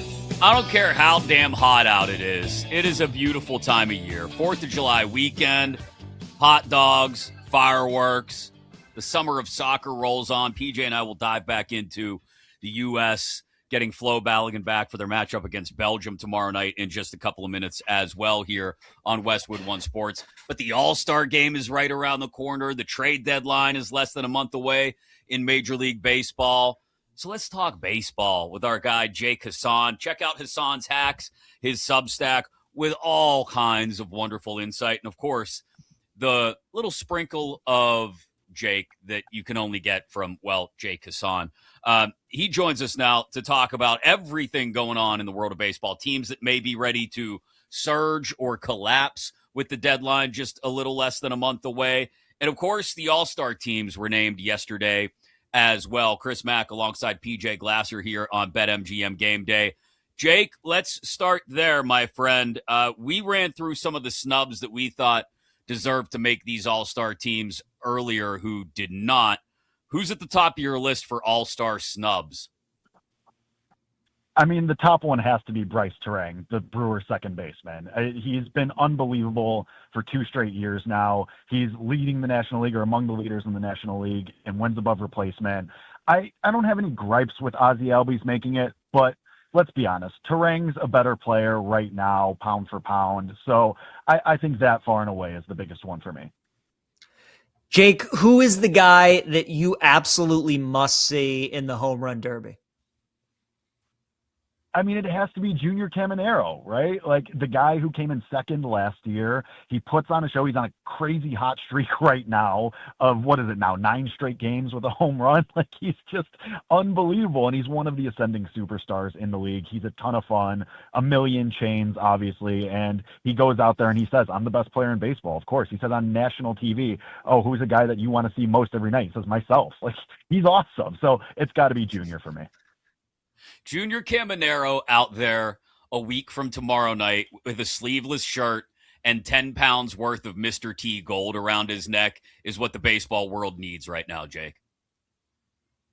Yeah, I mean, this is what the sport is about. Guys who break out and make themselves the faces of baseball on the Tampa Bay Rays, mind you. Like, how often do we say that? I mean, it's the usual cycle of every 10 years, the Rays get an awesome third baseman who just takes over the baseball world, and Junior Caminero's in that spot right now. Jake, who's going to win that division? Right now, Tampa's up 4 games. They've won 9 of their last 10. Yankees have lost 8 of their last 10. And those 2 teams will match up tomorrow. They start a 4-game set at the Trop. The Yankees historically never do well there. Are the Yankees, are they cooked in this division, or you still think they got a chance? You know, far be it from me to take a hardline stance on the Yankees. I would never do that, but, you know, I love New York famously. But I'm going to say that it's the Rays. The Yankees, I think, are cooked, and it's not just because anti-Yankee Jake. It's that their injury list looks like the walking wounded. Carlos Rodon goes on the injured list a couple days ago. Max Fried's still on the injured list. Aaron Judge maybe going to be out until the middle of August. Ben Rice looks like just a regular guy now without the protection of Aaron Judge in the lineup. So I think the Yankees are cooked here, and the Rays have been awesome, and they're going to be buyers at the deadline, which I know we're going to talk about in a minute. But I think that this is the Rays' division to lose going forward. Jake Hassan with us. Check out his Substack, Hassan's Hacks. I said the other day on You Better You Bet, Jake, that I know there are a lot of good races that will get down the stretch. Like the AL West could be a 3-team deal, maybe even if the A's climb back into it, 4-team deal all the way down the stretch. You got the Phillies continuing to try and chase down the Braves. There's a lot of different divisional races that might be fun, but I genuinely think White Sox Guardians could be the most fun out of all of them down the stretch. Do the White Sox have it in them? I mean, the Guardians, a lot of these guys, yes, they've got a bunch of young guys who are important to what they're doing, but there are key guys on that roster who have been through these races before. The White Sox, it's just a bunch of young guys coming together who, I don't know, does the lack of experience catch up to them eventually down the stretch? I would say probably. I mean, that might be Jakey narrative, but also you figure that the White Sox, they're not going to be super aggressive buyers at the deadline. Like, they'll add a little bit, but they're not going to go out and go ultra aggressive because they know that their window is just now opening. So they're not going to completely gut the farm system a year early. I think that they're going to wait, but they might bring in somebody with a bit of veteran experience, a second or third starter, maybe a reliever, a utility player, somebody that just, like you said, has been there, done that, has the experience, can kind of be the captain of the team a little bit, even if they aren't making the biggest impact on the roster on a day-to-day basis. But you're right. I think the White Sox do need a little bit of hashtag veteran leadership, but I think they'll get it, and it's not going to be hard to come by at the deadline. And then you also have to consider that I do think this is AL Central is theirs because they just have the talent. Munetaka Murakami is still on the injured list. There was a report today that he might come back this week. He should be going on a rehab assignment in the next couple of days. So they're going to get a huge boost there, a guy who was on track to maybe win the Rookie of the Year award and maybe even get MVP votes, and he could still have a good chance at 40 home runs here by season's end. So I think that the White Sox do have a very clear path to the AL Central. Jake, what do you think the Padres do at the deadline? They've lost 8 straight. They're 5 games back at the final wild card spot. Preller's been spending like a madman at the last 5 or 6 deadlines, and they always go for it. This year, it seems like he's probably going to have to turn into a seller. Do you think he actually does that? What does San Diego's deadline look like? I can't say that AJ Preller's ever going to sell. Like, maybe they sell high on one of these bullpen arms. I mean, the obvious thing to do would be to sell high on Mason Miller, right? But I don't think they're going to do that. They're not going to ship out Manny Machado, especially while he's playing as poorly as he is right now. So I think maybe you see San Diego sell a reliever or two, but the more likely option is that AJ Preller is going to get that itch and he's going to do something crazy and try to go all in and keep that window propped open just a little bit longer. I know Mizorowski got knocked around in his last start, Jake, but I mean, the 10 starts previous to that were ridiculous. 9.5 Ks per outing, like a half earned run per outing. So maybe just a little regression in the last start out. I still contend if the Brewers go out and add another piece to the rotation, maybe even a Tarek Skubal, if we want to get crazy, that they can beat the Dodgers. They should beat the Dodgers, and they should be the NL pennant winners. The Brewers, is that something you think is in their DNA? I know they did it years ago with Sabathia, but I mean, we're talking a good nearly 20 years ago now with that move. Is that something they should seriously consider doing in order to go into October with the 1-2 punch, the easily the best 1-2 punch in baseball in the rotation? I'd take it a step further. I don't think pitching is the Brewers' problem. I think they need to make a big swing for a superstar hitter. I'm never going to believe in Milwaukee getting over the hump, like you were alluding to, until they get a superstar in the lineup. Christian Yelich of 10 years ago isn't walking through that door. Ryan Braun, steroids or no, isn't walking through that door. Like, they need somebody who is going to be the superstar in the lineup. They can't win a World Series. I don't even think they can win a pennant. They can't beat the Dodgers by winning with 1,000 paper cuts. It's just not going to happen. When you're going up against Shohei Ohtani, Mookie Betts, Freddie Freeman, and you're trotting, I know I mentioned him earlier, but you're trotting Bryce Terang out there and Joey Ortiz and friends, I just don't think it's going to work out for you. So they can always get to an NLCS, but until they get a true superstar in the lineup, I don't think they're going to get over that hump and get to a World Series. Chris talked about Tariq Skubal. Jake, do you still think he gets traded? And if so, who do you think gets him? He has to get traded. I mean, the Tigers are going nowhere fast this season. They have to try and capitalize on whatever value they can right now, the Tigers, with trading Tariq Skubal. I really hate to say this, but it kind of feels like the Dodgers are just waiting for him officially to be on the move. Like, it feels like they have the prospects still. It's crazy. They have the best roster and the best farm system, and they have the capital to make a Tariq Skubal trade happen, which stinks to say. I know nobody wants to hear that, but it just feels like the Dodgers are looming. Otherwise, we're talking about, I mean, I know the Yankees fans are going to be, clamoring for him, but I don't think they have the farm system. And as much as Yankees fans want to say it, you're not trading Jason Dominguez straight up for Tariq Skubal. That ain't happening. So it feels like it's going to be an NL team. It feels like it's going to be a Dodgers, maybe a Phillies. We know Dave Dombrowski loves a big move to try and take a huge swing. So maybe the Phillies as well. It feels like one of those NL contenders, though. Jake Hassan with us here on Westwood One Sports. Check out his Substack. Great information every single day on where you should look with your bets, but also just the dude loves baseball more than anyone else I know. He's with us here on BetMGM Game Day. They've got MVP chance for Yordan Alvarez in Houston last night, Jake, and he's playing like an MVP. 2 home runs, including the walk-off winner last night. But the Astros are still under 500, as is most of the AL, admittedly, but under 500 and 2 games off the final wild card spot. I'll put you in charge of the Houston Astros for just 2 minutes. What would you do? Would you sell off Walker, sell off Paredes, sell off anything that isn't Yordan Alvarez? Or would you actually buy and try to find your way into the playoff field? I think you can buy. I mean, in this AL that is wide open, that division is absolutely atrocious as well. The Astros still have a path. They still have a path to the division title, and they still have a path to the playoffs. I think this is buy. Yordan Alvarez, like you mentioned, is in the lineup. You're always going to have a chance. If Jeremy Pena could ever stop having like a random hamstring or calf strain every 4 weeks, that would be great for their lineup too. I think they keep these guys though. You have Hunter Brown in the rotation. He's a bona fide ace, even though he wasn't great yesterday either. But you know what he is, a guy that's a Cy Young contender year over year. You can go get a pitcher, and maybe they're a dark horse for Tariq Skubal. If we remember, the Astros are always in these talks for these superstar players. Remember the Bryce Harper saga from a couple of years ago? It feels like the Astros are always hanging around. So I feel like they could be a dark horse, and there's definitely a path to contention for them. Jake, our Miami Marlins are the hottest team in baseball. They just couldn't stop winning in June. I mean, they're cooking, baby. Otto Lopez gets a hit every night. Do you think the Marlins make the playoffs? Oh, I really want to say yes, PJ. I really want to believe in that 20-6 record from June. Listen, it's definitely there. I think I'm not afraid of the Braves, especially if they're going to be this injured for the rest of the year. They need pitching bad behind Chris Sale. Bryce Elder has regressed. Wow, who could have seen that coming? But I think that the Phillies are a real true contender. You know they're going to buy as well, so that's a little bit scary. But there's a path for sure, PJ. This Marlins team can make it happen. They have an awesome middle infield. They need a corner infielder. Maybe if the Astros do sell, like an Isaac Paredes would make sense for the Marlins. But that rotation, if Yuri Perez is going to look like that, and then you can have Sandy Alcantara be your number 2, and then Max Meyer's an all-star as well, I think that the path is there for the Marlins. They just got to keep it up, and we'll see if they buy.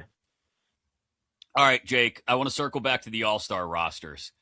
I put you in charge of the all-star game. You can yank one guy off of these rosters. Who are you pulling off of these all-star rosters? Because, damn it, he just doesn't deserve to be there. Is it cheating if I say Vlad Guerrero because he's already out with an injury and is declining to play? I'm going to say him regardless because he's having the worst year of his career, and he's going to start at first base. I know that he's declining because of the injury and blah, blah, blah, but the dude has an 850 OPS. He's having by far career worst across the board, and I guess there's just nothing better to do in Canada than stuff the votes for the All-Star game. I don't know, but I think it's Vlad. I love him. He's fun, but he doesn't deserve to be an All-Star starter this year, and much less an All-Star at all, I think.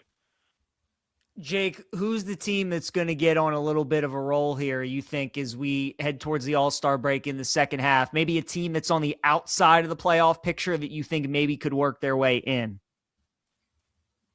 Yeah, if the Cubs' offense is going to be like this, then if they're going to put up 20 runs a game, and apparently Dansby Swanson's just going to be the hottest hitter on the planet, then it's the Cubs. Their pitching stinks, and they don't really have a rotation. But if the lineup can live up to this potential, it's absolutely them. And on the AL side, I mean, are the Red Sox truly dead? I don't know. Speaking of all-star snubs, Wilson Contreras absolutely should be in that game. Maybe he takes Vlad's spot here, but I think that the Red Sox still are a little dangerous here. They could possibly make something happen on their end, too. Jake, great stuff. We love catching up with you, bud. Enjoy the rest of the 4th of July weekend, and we'll talk again soon. Absolutely, guys. Always a pleasure. Love you. Love you, too. Thanks, Jake Hassan. Love you, too. Hassan's Hacks, the Substack is excellent. It's my favorite read every single day here with us on Westwood One Sports. I think that's a good question, PJ, about find a team that's on the outside looking in right now that you could see making the playoffs, because we're more than halfway through the season. We're about 90 games in or so. And when I look at both leagues, I have a hard time looking outside of either playoff field. as it's currently constituted and finding someone that can make the leap. I know you asked Jake about the Marlins. I know we talked about the Astros, but I don't. When we get to the end of September, I don't think we're looking up and seeing either one of those two teams who are right now at the top of the list, right outside of the wild card chases in each league, respectively. I don't think we see either one of them in. Yeah, the National League is a tough one because all those teams like the Cardinals, the Marlins, the Nats, the Pirates, nobody expected them to be hovering around 500 or above 500 heading into the All-Star break. We all kind of keep waiting for those teams to fall, and none of them are really doing that to like a crazy extent. I like the Marlins the best of all those teams, and they would probably be the play for me. In the American League, I mean, it's probably got to be the Blue Jays, Chris. Like, they were just in the World Series last year. They still got all that talent. I love Gausman, Savage, Cease as their 1, 2, 3. I think it's them. Jake makes a point about the Red Sox. They are playing a lot better, but I still think it'd be the Blue Jays for me. Yeah, I just think the hole is too deep for the Red Sox to dig out of at this point.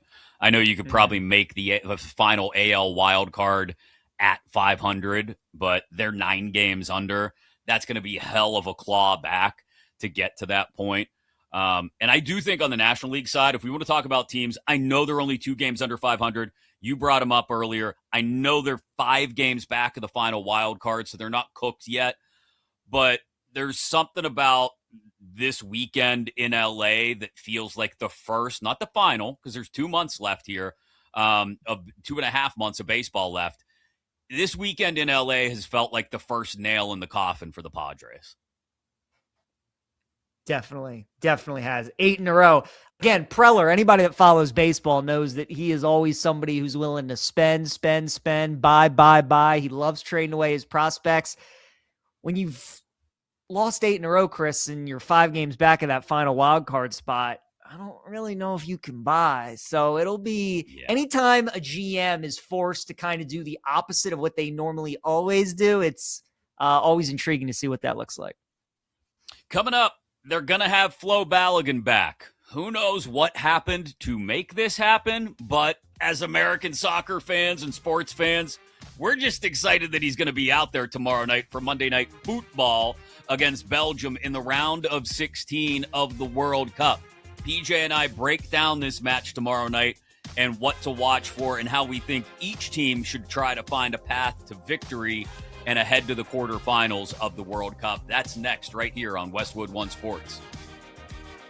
BetMGM Game Day, your weekend sports authority. Westwood One Sports.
breaking down the biggest games and the smartest angles. This is BetMGM Game Day on Westwood One Sports.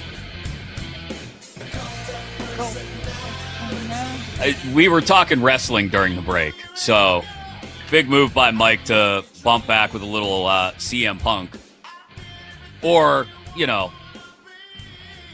Cult of Personality by Living Colour. CM Punk's theme song. We were all educating PJ. Chris Mack alongside PJ Glasser here. It is BetMGM Game Day on Westwood One Sports. Trying to catch PJ up on the world of professional wrestling, as he is admittedly one of those people that does not waste his time with professional wrestling, which is more than fine, PJ. I, as someone who has spent far too much time in my life invested in professional wrestling, admire that you are able to keep it at arm's length. So good on you. I know plenty of people, Chris, that are massive fans. They can talk about all these guys, relive all these WrestleMania moments. I am not one of them. So, credit to all those people that love wrestling. It's just not my forte. And there's nothing wrong with that. Quick check of the scoreboard around Major League Baseball. Reds up 2-1 on the Orioles. That one in the bottom of the 8th. The Nationals have come back to steal away what was a 4-0 Pirates lead. They are tied up at 4 in the 6th in D.C. Twins up 4-0 on the Yankees in the Bronx in the top of the 6th. Mets beating the Braves 5-3 in the bottom of the 4th. Top 3 at Wrigley. Cubs up 2-0 on the Cardinals.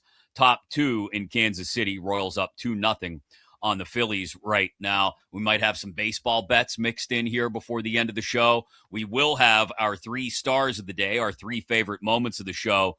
One of our favorite moments of the afternoon, PJ, has to be, as we got the breaking news right here on the air on Westwood One Sports, that Folarin Balogun has had that 1-game ban due to the red card against Bosnia suspended, which means he is eligible to play tomorrow night for Team USA against Belgium. This segment sponsored by Progressive Commercial Insurance, protecting your business vehicles 24/7. See if you could save at progressivecommercial.com. And this very much changes the calculus, PJ, for how the U.S. goes about beating Belgium. I don't want to say they should be any less aggressive than they have been to this point in the World Cup. That aggressiveness, that attacking style is what has gotten them to this point. But I think that aggressive attacking style was going to have to be a constant for 90 minutes against Belgium without Balogun, because you were going to have to create as many opportunities as possible, because maybe you didn't have your best finisher on the pitch. They've got their best finisher back out there. And maybe, just maybe, it allows you to be slightly less aggressive in so much as that you're not selling out to create offense for a full 90 minutes. I mean, it just completely changes the game, Chris, as we all know that it does. But there were so many talks about what Pochettino was going to do without Balogun. Does he go with Pepe? Does he start Pulisic up as striker? Does he go with Gio Reyna? Like, what are the adjustments? What are the substitution patterns? Now everything just falls back into place, and he just gets to do what they've been doing all tournament long and gets to play the guys in the right spots. It's fortunate, and it's awesome that it's happening.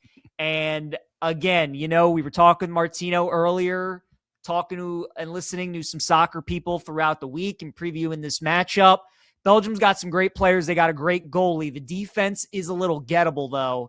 And what's been so impressive about the U.S. throughout this run that you've highlighted, whenever we would go up against a team like Belgium in the past, the top 10 team in the world, we really wouldn't get that much possession, and we'd constantly be defending, and we'd have to really maximize the few opportunities that we would get to counter attack. Chris, this is going to be one of those games where I think most people are expecting the U.S. to probably have more possession than Belgium, and this is going to be an evenly matched game. Both teams, it's going to be open. It's going to have that similar feel to what kind of Portugal, Croatia was, with both of those teams coming at each other with punches left and right. So it's going to be a terrific game. And having Balogun back in the mix, and how electric that building is going to be with him there. And if he scores a goal, and especially an early goal in the first 10 minutes or so, that jacked up crowd is even going to get more jacked up. And Belgium is going to have to deal with that all game. So just a massive deal. I'm sure Pochettino is relieved, because as great as he's been, was going to have to be his best coaching job because of so many questions that were going to go into what they were going to do without him. Now it's, I got my guy back, and we're just going to do what we keep doing. And if we lose, we lose. But this is the team that's got us to this point, and we've been successful doing it, and now we just roll the ball back out. Yeah, I do think there's a question, too, PJ. We were talking to Martino Puccio earlier, and he mentioned Rudy Garcia, Belgium's manager, maybe not the best in the world. This Belgian back line has had their issues. I am curious to see, do they attempt to just continue doing what they've been doing, feeding Balogun when they can, or if Belgium should decide, hey, we can't let Balogun get involved in this because the momentum has already swung in the Americans' favor with him simply being in the lineup and eligible to play. If they focus too much on Balogun, this could open up even more opportunities for Christian Pulisic, who hasn't capitalized yet. And that's, I think, the final shoe to drop in a positive way here for the U.S. is, we get Pulisic going too ahead into the quarterfinals up against Spain or Portugal, maybe beyond that up against France. If they're able to get Pulisic going, and he's looked very, very good. I don't want to say he hasn't, other than getting nutmegged right at the very end of that game against Turkey in the group stage. He's looked excellent the entire time offensively. Every time the ball is on his foot, he makes something happen. He opens up another opportunity. If you add finishing to Pulisic's resume for this World Cup, then all of a sudden you then not only, I would presume, beat Belgium, but you completely change the calculus again for teams that you're going to face in the quarterfinals, maybe beyond, because, Balogun is back. We know what he can do. And Pulisic started finishing as well. Well, now what the hell do we do on the back end? Who do we focus on? It's a great point because, I mean, Pulisic hasn't scored yet this tournament, and he's Captain America. He was the guy going in that we all thought was the best player, and even though he's still terrific, he does a lot. Balogun with the goal scoring and his imprint on all these games have just been unbelievable. The fact they look this good without Pulisic really, without scoring a goal and having that much of as much effect as you would expect on a lot of the goals, I think is a scary thought for if he starts to get going too. This team can be dangerous. But again, the reason so many people have raved about this USA team is in the past, Chris, if the stars haven't shown up, they've had no chance, right? If the Clint Dempseys, if the Landon Donovans, if those guys didn't show up, I mean, U.S. wouldn't win games, let alone have any chance against teams like this. But because of the depth now and the quality of talent that they have, they don't, one of their better players doesn't necessarily need to be their best player for them to win. And that just speaks to, again, how far they've come, what a great job Pochettino has done, and why so many people have rallied around this team and are excited about this team. I will say the one thing, too, that's making me a little bit nervous, I'm a little concerned about the goaltending situation, just a little bit. We haven't really gotten, that much tested, these teams that we've played against. Again, we've been favored in all these games. We haven't gone up against the top 10 team yet. And I'm just a little concerned about the goaltending because a theme to me in these round of 32 and round of 16 games have been, I mean, we've seen some of these goalies make some big time saves, and we haven't really needed that yet from our goalie. But it's just a question of we haven't really seen it yet. So much of the talk has been about the offense and Balogun, and rightfully so. But this is the kind of game, Chris, where I think the goaltending is going to really have to step up and make some big saves. And my favorite bet in this match actually is the U.S. to win in penalty kicks at plus 1250, because I saw an interesting Instagram video that the goaltender Freeze is like a brilliant guy. Went to an Ivy League school, I want to say like Harvard or something, and he did like a thesis paper on like the science of penalty kicks and like all these kinds of things. And I saw that and I'm like, well, this just feels like a game that could be ended in penalty kicks. And I can just hear the broadcast talking about all this. And a little narrative page bet sprinkled in there as well. But I really do. I mean, the odds market tells you this game is 50-50. It tells you it's a coin flip. Yeah. I think it's going to extra time. I think it's going to penalties, and I think the U.S. will find a way to win. But, yeah, plus 1250. I like that price, so I'll definitely be betting some of that. Yeah, one of the things that has been mentioned, and we'd be remiss if we just sat here and talked the whole time about how the U.S. wins. Belgium is the 9th ranked country in the world in soccer. So, like you said, this is much more 50-50 than maybe even the books are letting on right now, even with Flo Balogun back in the lineup. One of the ways Belgium wins this is to attack what has been a weakness for the U.S., which is allowing balls in transition to get deep on the wings and then allow the forward group, the opposing forward group, to filter back down into the box, into the crease, and create opportunities from the outside in. And Belgium also, Martino Puccio mentioned this earlier, I think, they've got a good amount of talent coming off the bench as well. So if we get to a point where this thing runs late and we're talking about going into extra time, I would be sitting there crossing my fingers, knocking on wood. Hey, let's not ask this U.S. back line to get too far up the field, because if they get caught in transition, it could end up leading to their downfall. You know, Martino mentioned in particular, you got a 38-year-old Tim Ream in the middle of your defense as the center back. And so if Belgium is able to create, it would be, I think, in transition down the wings, especially late when they've got some fresh legs on.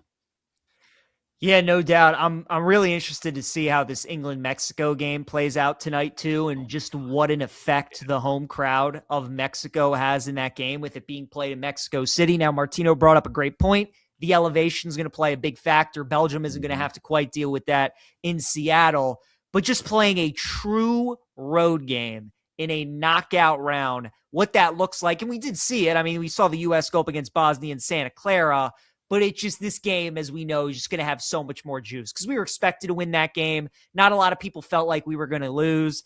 This game, especially with Balogun being out, a lot of people were nervous. Now with him being back, that extra jolt of adrenaline, and, you know, it's just going to be an epic game, Chris. So I can't wait for it. But, yeah, man, it does kind of feel like, to me, the over could be the play, because I think both teams are going to get some good opportunities. I really don't think this is going to be one of those games where one of these teams is parking the bus, one of these teams is dominating possession. Both teams are going to have opportunities, and both teams are going to create danger chances. So I think it's going to be a fun game. And, you know, somebody maybe could win like 2-1 in extra time like that, or maybe it's 1-1, you know, and then they just go to penalty kicks. But I do think the over, especially if you can get a decent plus money price, might be a good look. Yeah, you mentioned tonight England-Mexico. That one is fascinating. I think the English team just got there 2 days ago. So adjusting to the altitude, the heat, the crowd, obviously, is going to be wild in Mexico City in favor of the home squad there tonight. And then you've got a really interesting one in Brazil and Norway. That one kicks off in just about 22 minutes or so. So the World Cup getting ramped up as we start stamping trips to the quarterfinals. 2 more today, and then the U.S. Monday Night Football tomorrow in Seattle against Belgium. Will those be involved in our bets? Do we have some baseball for you? What else do we have for you? We'll get you those bets. And our 3 favorite moments of the show, our 3 stars of the day, that's all next here on BetMGM Game Day on Westwood One Sports.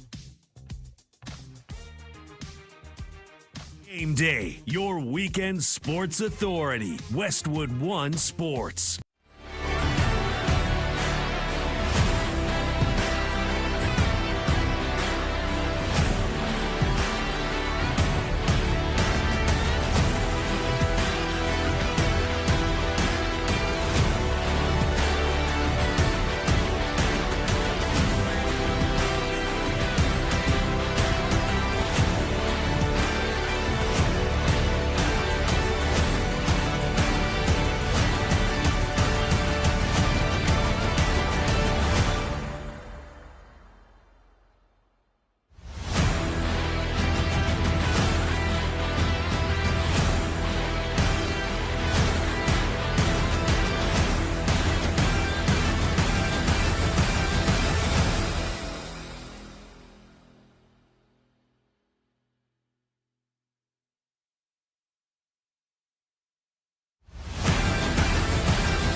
your edge for the weekend slate. BetMGM Game Day continues on Westwood One Sports.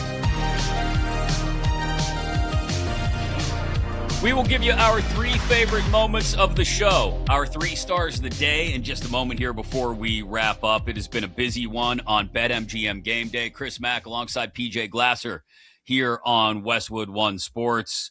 I mean, we've talked LeBron, we've talked most improved NFL teams, all-star snubs in baseball, and where teams go between now and the trade deadline on August 3rd. Thanks to John Corrales, Martino Puccio, Jay Kassan, all of whom joined us today.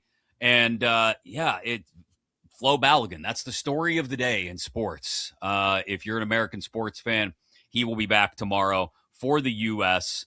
against Belgium in Seattle. Do we have bets for that one? Do we have bets for today's action?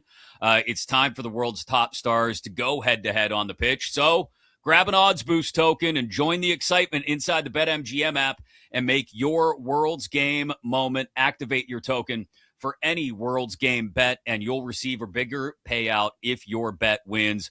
All waiting for you inside that BetMGM app, so download it today and make it legendary. Please gamble responsibly. PJ, I don't know if it's soccer. I don't know if it's baseball. I don't know what else you got going for you today, but what's on the card for you, my friend? All right, yeah, 2 World Cup plays that we got for today. I'm taking Brazil and Spain to qualify parlay. So both are about minus 200. Brazil's around that. Spain a little north of that. Parlay them together should get yourself plus money. Like both of those teams to win. I think both could be stressful, but I like both Brazil and Spain to advance, so I'll parlay them. And then Mexico, England, give me the draw, Chris. I want no business of trying to pick the winner. I don't want to mess with the total, but I feel like we're getting extra time in that game. I can't wait for that environment tonight in Estadio Azteca in Mexico City. So there's my World Cup plays. Nothing for me on the diamond. I'm locked in on the World Cup. Absolutely love it. And then, like I said, USA, Belgium tomorrow. I'll take USA to win in penalty kicks at plus 1250. All right. I am going to go with I'm tailing you on England, Mexico to go to PKs. I like that look. I think it's going to be very tight. Okay. I think it's going to be really dramatic. That environment, like you said, is going to be wild tonight. I cannot wait for that one. Also, in the match that gets started in just about 15 minutes, I mean, how are you not going to go with the guy who's dragged Norway kicking and screaming to this point in the World Cup, dragged them to international football relevance? Erling Haaland is plus 140 to score a goal for the Norwegians today at BetMGM. So I'm on that. And I do think there's something to be said for Balogun being back in the lineup, opening up more space for Christian Pulisic, who is already good at opening up his own space with the ball on his feet. So I'm going to take Pulisic to break through finally in this World Cup and score a goal tomorrow night at 2-1 at BetMGM. Cannot wait.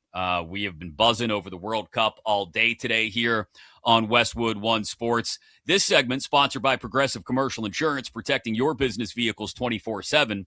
See if you can save at progressivecommercial.com. With no further ado, let's get to our 3 favorite moments of the show. Let's get to our 3 stars of the day.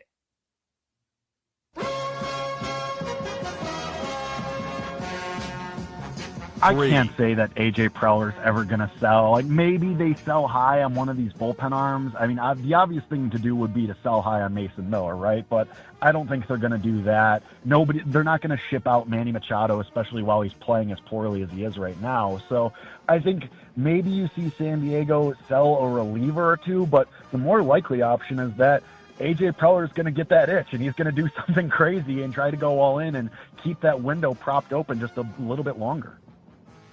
Jay Kassan of Hassan's Hacks. Check out his Substack. It's fantastic.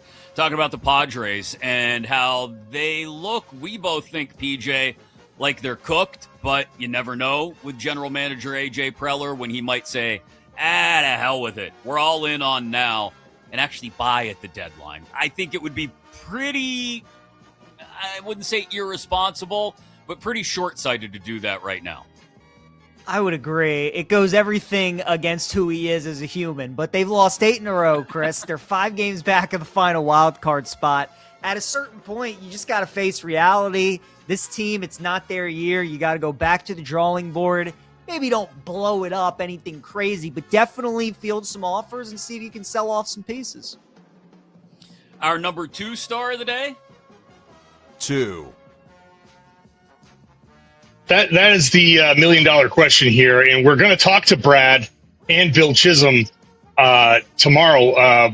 So we're going to finally get some answers.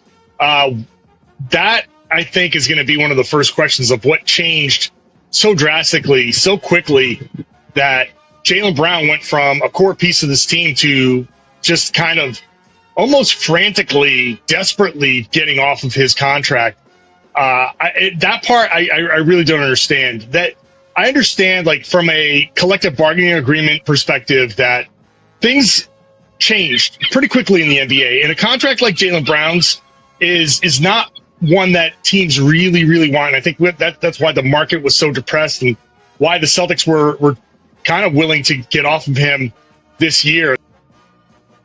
John Corrales of Locked On Celtics and Sports Illustrated, when we asked him, what's changed in Boston? Why are they acting so differently this offseason than they have really at any other time with Brad Stevens as the president of basketball ops, PJ? It's been odd to see, but like you said, maybe we get some answers tomorrow. Brad Stevens, I mean, he's one of the best GMs in the NBA, so to see such a lopsided trade like this in the eyes of many is definitely pretty surprising. His press conference tomorrow, very interested to see how he handles these questions and just the real reasoning behind the trade. The 2 biggest things for me is, why did you feel that was enough of a return, and why now with Jaylen Brown? Why did you feel the need to move on? And yeah, man, it's really just surprising that they traded him to Philly and the return that they got. Yeah, and nobody in Boston excited about a 36-year-old Paul George as the primary return there. Finally, our number 1 star of the day.